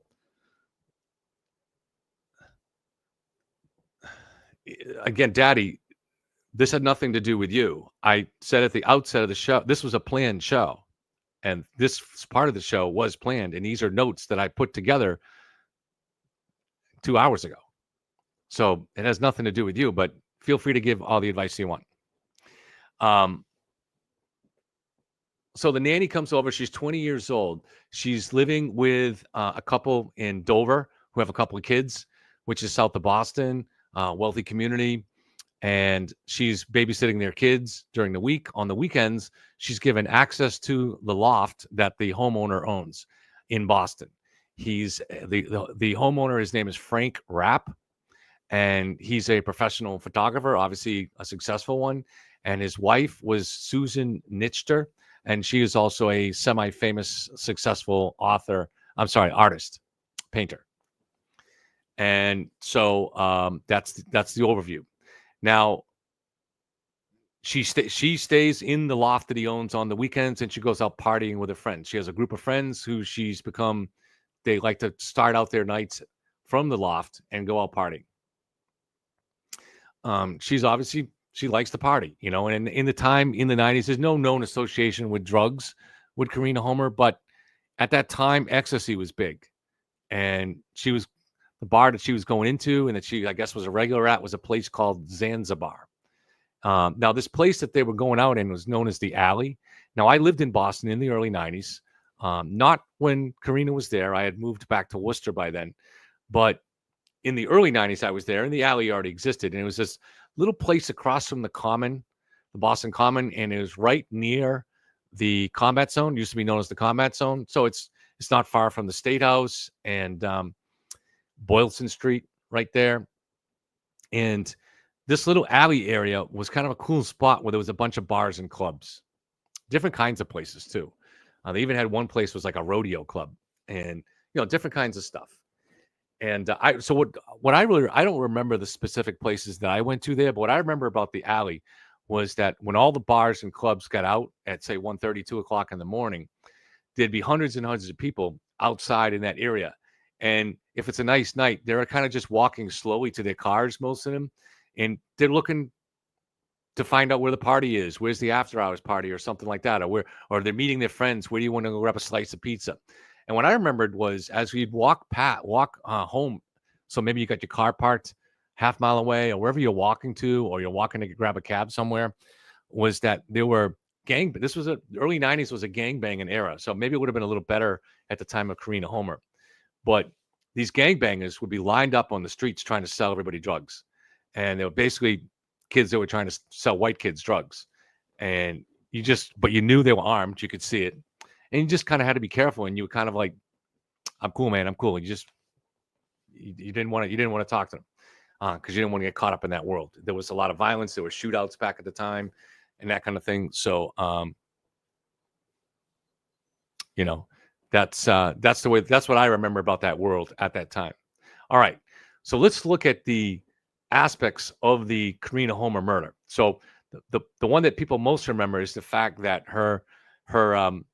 she was severed, her body was severed in half, and the upper half of her torso was found in a dumpster.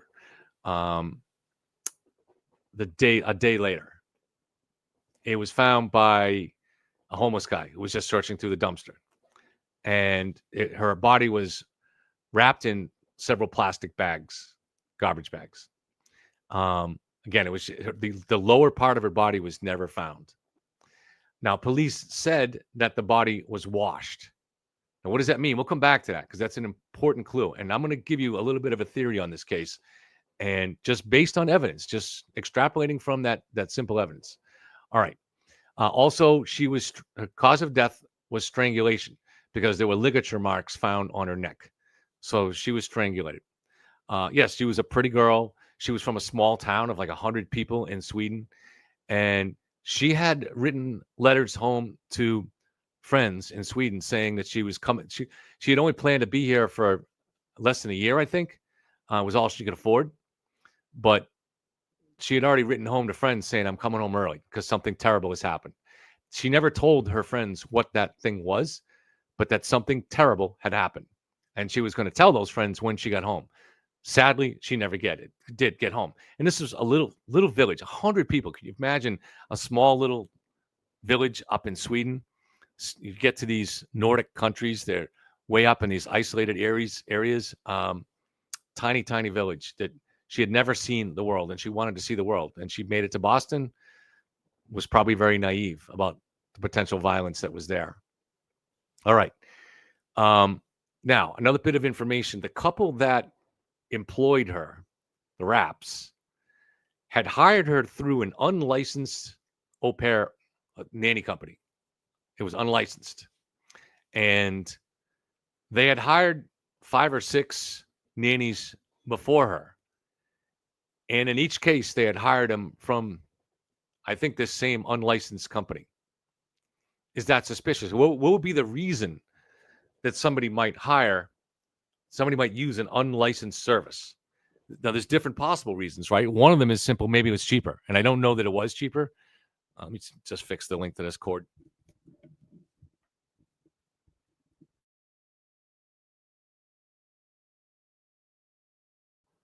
Okay. So was it cheaper? I don't know. But why was this Frank Rapp using an unlicensed nanny service? Is that a clue to something? It could be, right? So we don't know. But it's important to keep all these things in mind because anything that might be a little bit unusual is worth keeping in mind. All right. That night, there were several witnesses. So she was drunk. This is well before the bar closed. She was asked to leave because she was so drunk inside the establishment. So she was, now she was there with friends, but her friends were not with her when she was kicked out. So she's kicked out. And there are various witnesses that see her in the alley, hanging around, dancing with homeless people and just being drunk and kind of crazy. And back at the time, people that were on ecstasy really, a lot of times didn't know what they were doing. And again, this is just a kid. So it's a 20-year-old kid. So before we kind of hold it against her for being on drugs, this was a common party drug for kids that age back then. And so we shouldn't judge her too harshly. This is something that a lot of college kids would have been doing. So there was also a witness that saw her getting into a gray Mitsubishi. In some reports, there were 2 people in the gray Mitsubishi. In some reports, there were only 1. Also, one of her friends supposedly said to the guy in the gray Mitsubishi, or yelled out to her not to get in the car. And the guy in the car reportedly said something very violent back to the guy that said that. But again, you're looking at these things. It's always hard to know exactly whether this witness is actually a real witness, whether it's truthful, whether it's just something based on Reddit. Someone is just, this is just like we see with the Greek woman here stepping forward in the Karen Reed case. Maybe Officer Devers too at one point, when she first came forward to the FBI. There's something about these famous cases that draws people to want to come forward and play their part. They want to say, oh, I saw this, or I did that, or I witnessed this. This is why I don't trust these eyewitnesses, or you have to take them with a grain of salt. But so did somebody possibly see Karina getting inside a gray Mitsubishi. Now, another thing, so our crack investigator that is quietly part of this team has spoke to the valet service that was working that night, and this particular valet driver may have been the last to see her too. And the way it worked there apparently was there was a valet / security service that did security for the whole alley. Like I said, you got multiple bars and clubs there. And so they weren't just a valet in the sense that they would go and get your car for you. They were responsible for bringing you to your car. They were responsible for security within the alley. So it means and I know a lot about how police details work because I used to have them work for when I owned a bar in Worcester. And but in this situation here, because there were several clubs close together, it seems that some of the police details would have been assigned directly to a bar, so the bar would pay them. But also these bars would have paid the valet service some kind of a fee to work the area, to work security, and that valet service would also hire police. So these would be Boston cops. And then some of these Boston cops apparently also moonlighted for the security service, meaning they worked there without doing an official detail. See, the way it works when you hire a police detail for anything, let's say you're just paving over your driveway and you need to get a police detail. To hire a police detail, you have to contact your local police station, and that has to go through union rules. So in every town or city in Massachusetts, there's a union stipulation. And now some of the towns require you to hire that officer for a minimum of 8 hours. 8 hours. And that means if you need it for 10 hours, you have to hire that cop for 16 hours. So it's every 8 hours. Now in Worcester, there were 4 hours. So in the city of Worcester, when we hired police details, we would have to hire them for 4 hours. And so typically the way it worked is we didn't really need that police detail there until 11:30 or midnight. We didn't get packed and we didn't have problems until after midnight. So I'm hiring the police detail from 10 to 2, but I had no reason to have the cops there at 10 or 11 o'clock. So we let them come in later. And it becomes a little bit of a perk, I guess you'd describe it, whereas they're getting paid for 4 hours, but they really only have to work, say, 2. And if you have good guys that are working for you, you're kind of okay with that. And they may help you in other things too if you have a problem with someone. So, and they try to keep an eye out on you. So that's how it worked.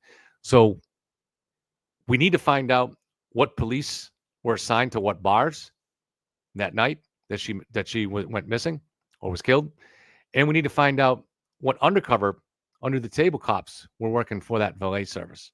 That's probably going to be really difficult to find out, but those are things that be very helpful. Now, couple of other interesting things here. Again, you're looking for any piece of information that stands out as peculiar on a case, right? So the Rapps, the day after Karina was found dead, the police showed up at the Rapps' house in Dover, and they had a dumpster there. And the dumpster was on fire. And this was like at 6 o'clock in the morning.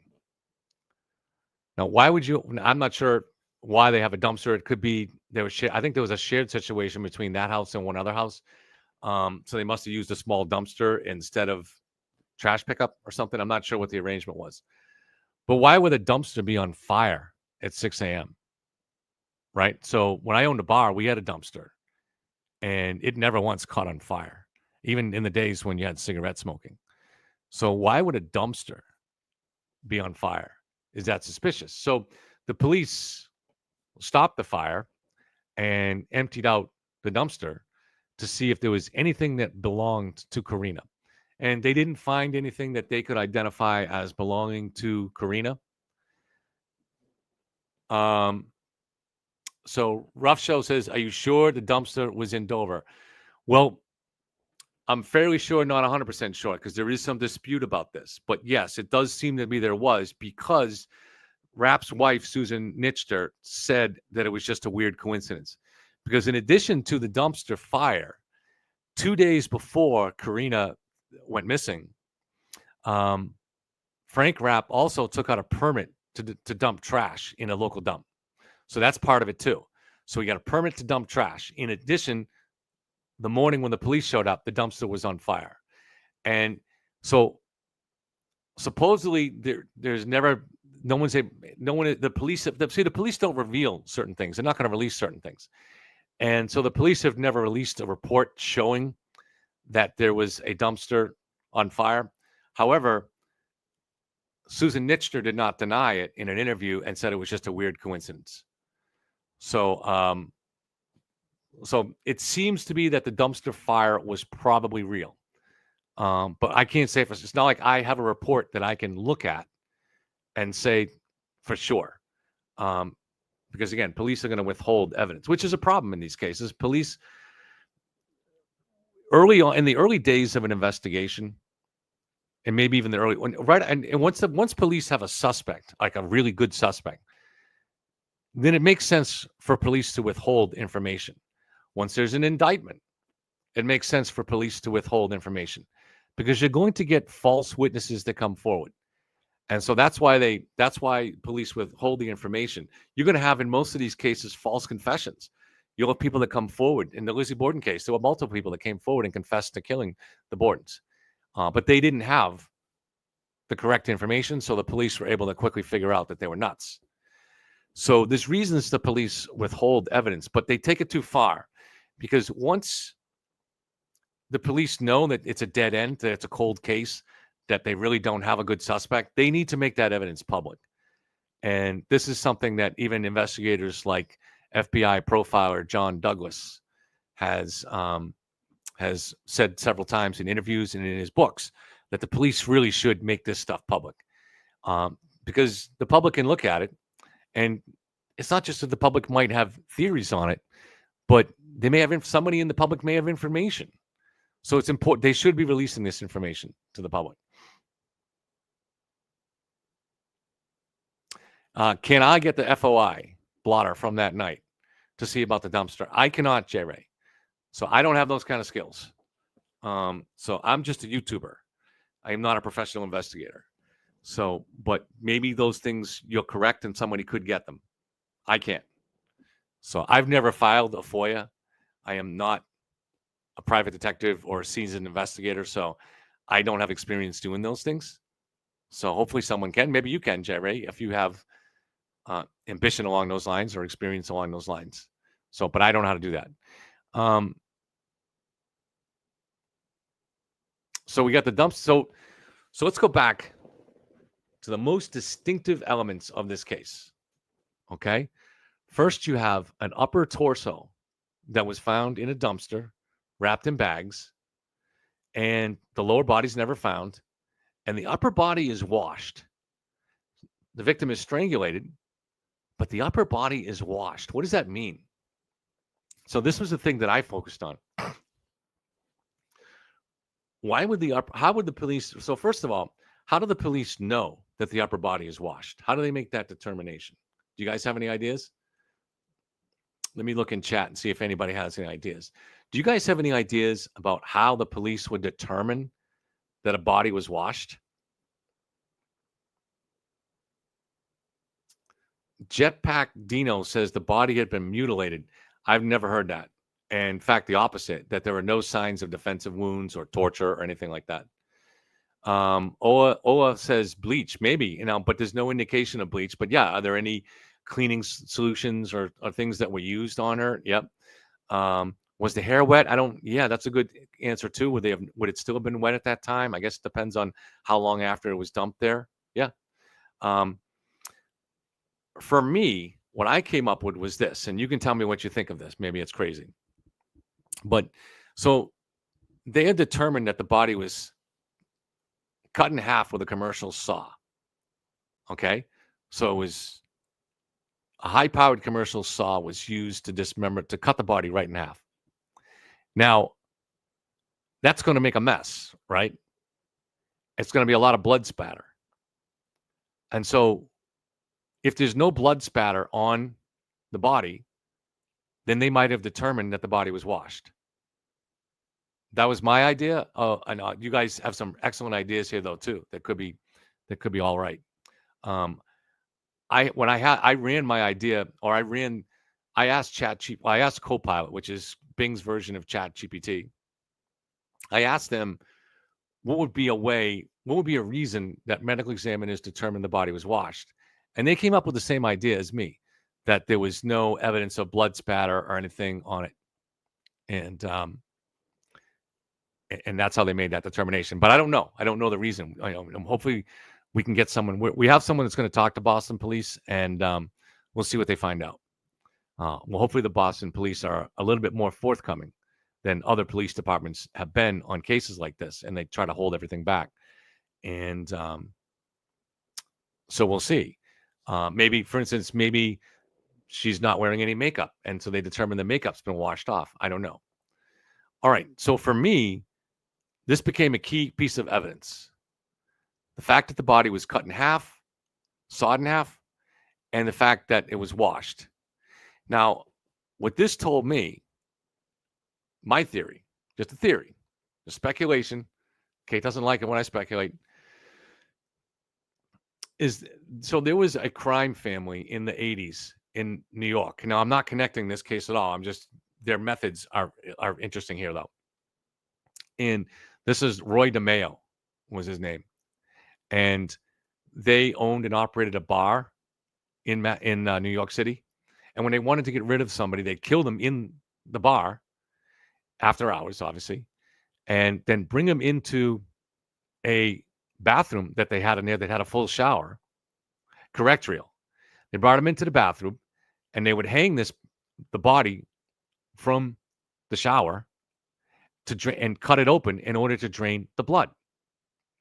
That's how they did it. And then they would ultimately dismember the body and then wrap it up in bags and put it out with the sanitation.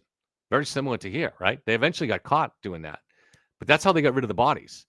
They took the bodies and hung them in the shower, drained the blood that way, dismembered the body, put it in plastic garbage bags, and then disposed them just in the city sanitation. That's exactly how the DeMeo crew did it. Now, doesn't it seem like something similar happened here? Now, I'm not suggesting that there's any connection to the DeMeo crew. In fact, the Gemini Lounge, thank you, Foot and Ass. Thank you, Gemini. Thank you, man. You came up big for us, the Gemini Lounge. That's correct. Now, I believe by the time of Homer, in fact, I'm sure of it, by the time of Homer, the DeMeo crew was gone. DeMeo was dead, and anybody that worked under him was either dead or in jail. So this was not the Roy DeMeo crew that did this, that had any connection to this. But what it shows is that could be something that professional organized crime killers would do. So if you have the torso cut in half, if you hang the body from the shower head and then you cut it in half inside the bathroom there with a saw, or some kind of a saw, I don't know, I'm not a tool guy, so some kind of a saw or a chainsaw or something or whatever. And while it's hanging there and you're trying to drain that blood, you'd probably turn on the shower to wash the body and to help the blood drain down. So you turn on the shower. So that would explain why the body looked cleaned.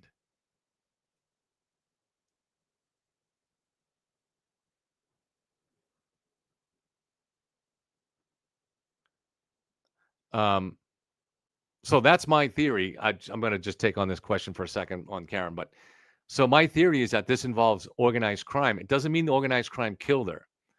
It just means to me that whoever got rid of this body had gotten rid of bodies before. And they used a very similar method to what the DeMeo crew did. So Hopalong Cassidis says, just want to point out, Kevin, that Karen is still in front of that chick. That was Jen that stopped to talk to John on her way out, and not NFK, and no. What does this mean? And no, and not FK. You guys make me read things, but if you don't write them well, I can't read them. No, in not FKR. I don't know what that means. I know it's hard sometimes to type into your laptop or typing into your phone, but I can't read that. You're making me stumble over words. I do that enough on my own. So, Jen, I can't read this. All right, I'm not going to read it because it's too hard. Sorry, guys. Sorry to hop along. I can't read that. Try again if you want.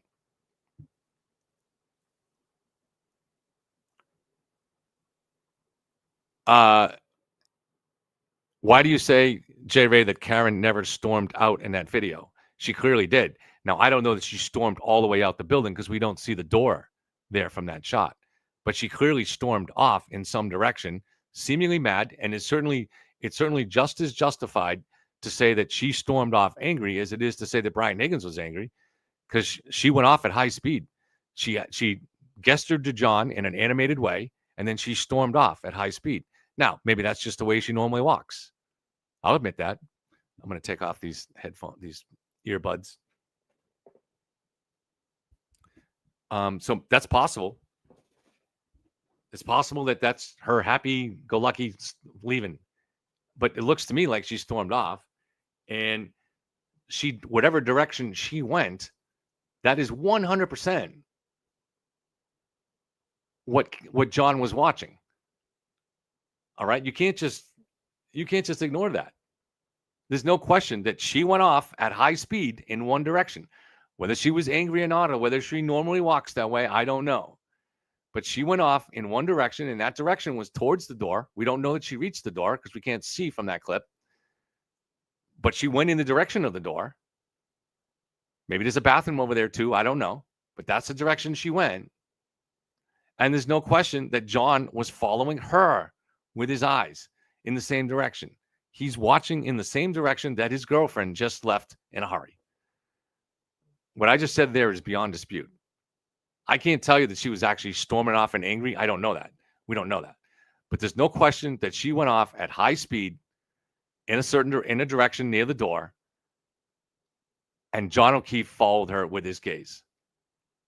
That's beyond dispute. That's right there in the video. You can't try to pretend that it's not. And since that's right there in the video, you have to ignore, like Alan Jackson wants you to, that she's looking in the direction of Brian Higgins. John is looking in the direction of Brian Higgins. John is looking in the direction of where his girlfriend just went.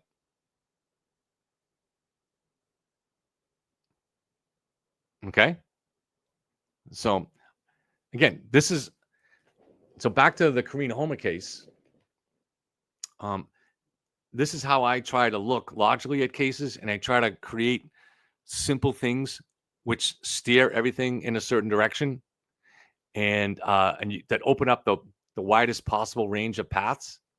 And so here, and eventually close down to the most narrow range of paths. So here, the fact that somebody sawed the body in half and cleaned it suggests someone who's killed before and was trying to dispose of the body. Now, you have to always look at other possibilities, right? So in the Black Dahlia in Los Angeles back in the 50s, that was different. That was someone who mutilated that body, but did so, they were trying to leave the body to be found a certain way. That was that killer's signature. That's called their signature. But there's no indication of a signature here because this body was wrapped and put in a dumpster.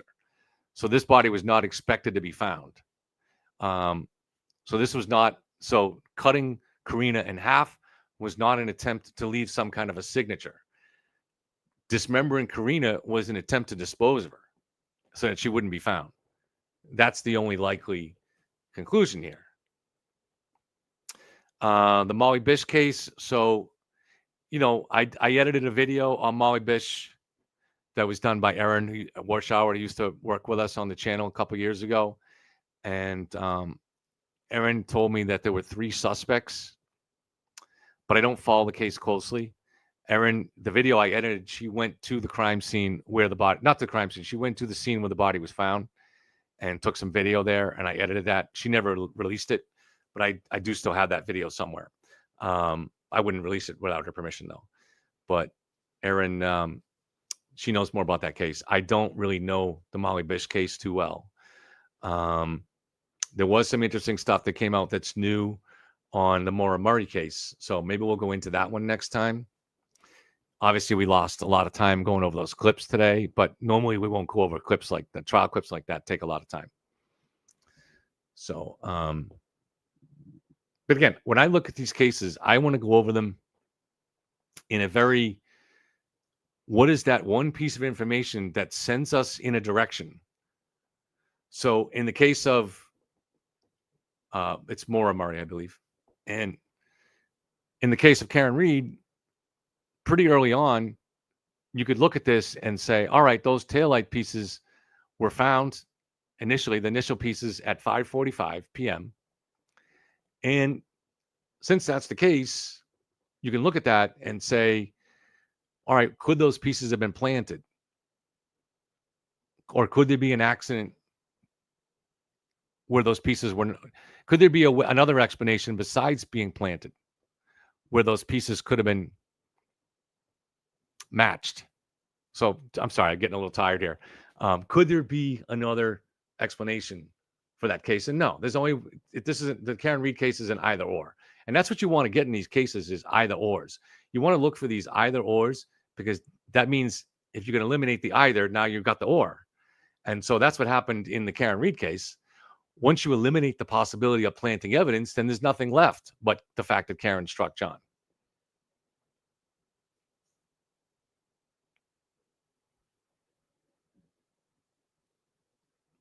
Am I still crying? I haven't been crying. Unless you're talking to someone else.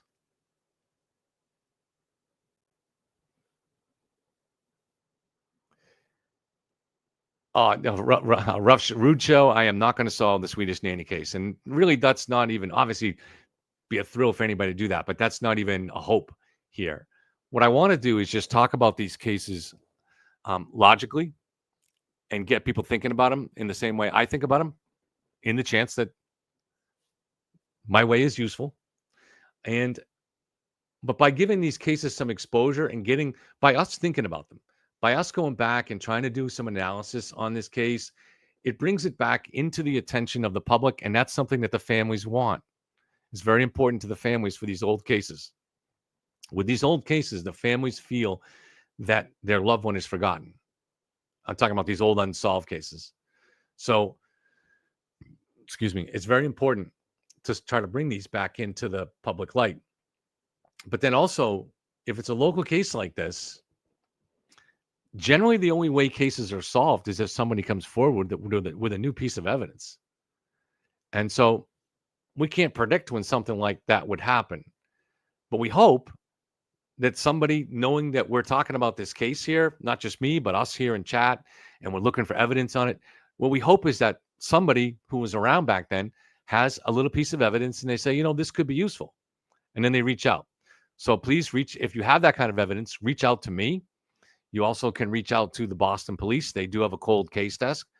So you can reach out. That's actually, if you really have a good piece of evidence, it's best to reach out to them first. But if you have something, if you're not really sure, or if you're not really comfortable with that for whatever reason, then feel free to reach out to me and we can discuss it privately, and we can discuss whether it makes sense for you to reach out to the Boston police. I have not watched Staircase on Netflix, no.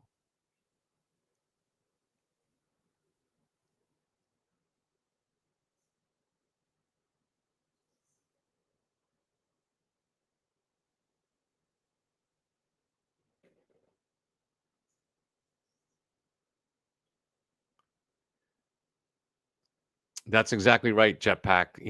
There was a need to frame someone here because that was the only way they could get her off. But because of the nature of this evidence here, there's no other possibility here because there was just no time to plant evidence, as you know. But thank you for pointing that out. I appreciate it. So the new information on Maura Murray was something that came out in 2022. So it's not new information. It was just new to me. I had done my series then and I had stopped working on it. I didn't realize it. So this was about DNA evidence connected to someone that she went to school to. Oh, the new evidence that we did have from our crack investigator behind the scenes on the Karina Homer case is this. Man, how could I forget to tell you guys this? So there were letters between Karina and Frank Rapp. So these were letters that suggested a romantic interest. So there was a romantic element to the relationship between Karina and her employer. This is the information that we have now. And so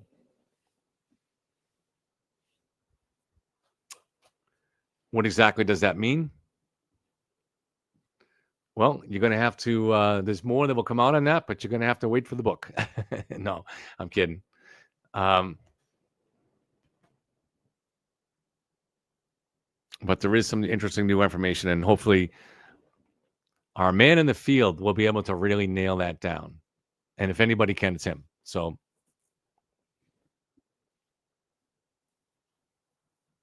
and that still does not mean, even if those reports are completely true, that Frank is necessarily a suspect. That could be just a coincidence. But it certainly will be interesting information.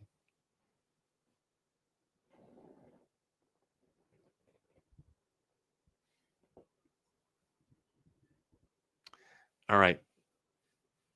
So it's been over 2 hours, and you notice I did this down here. My back can hold up a little bit longer in this chair, but still, I'm pretty much done.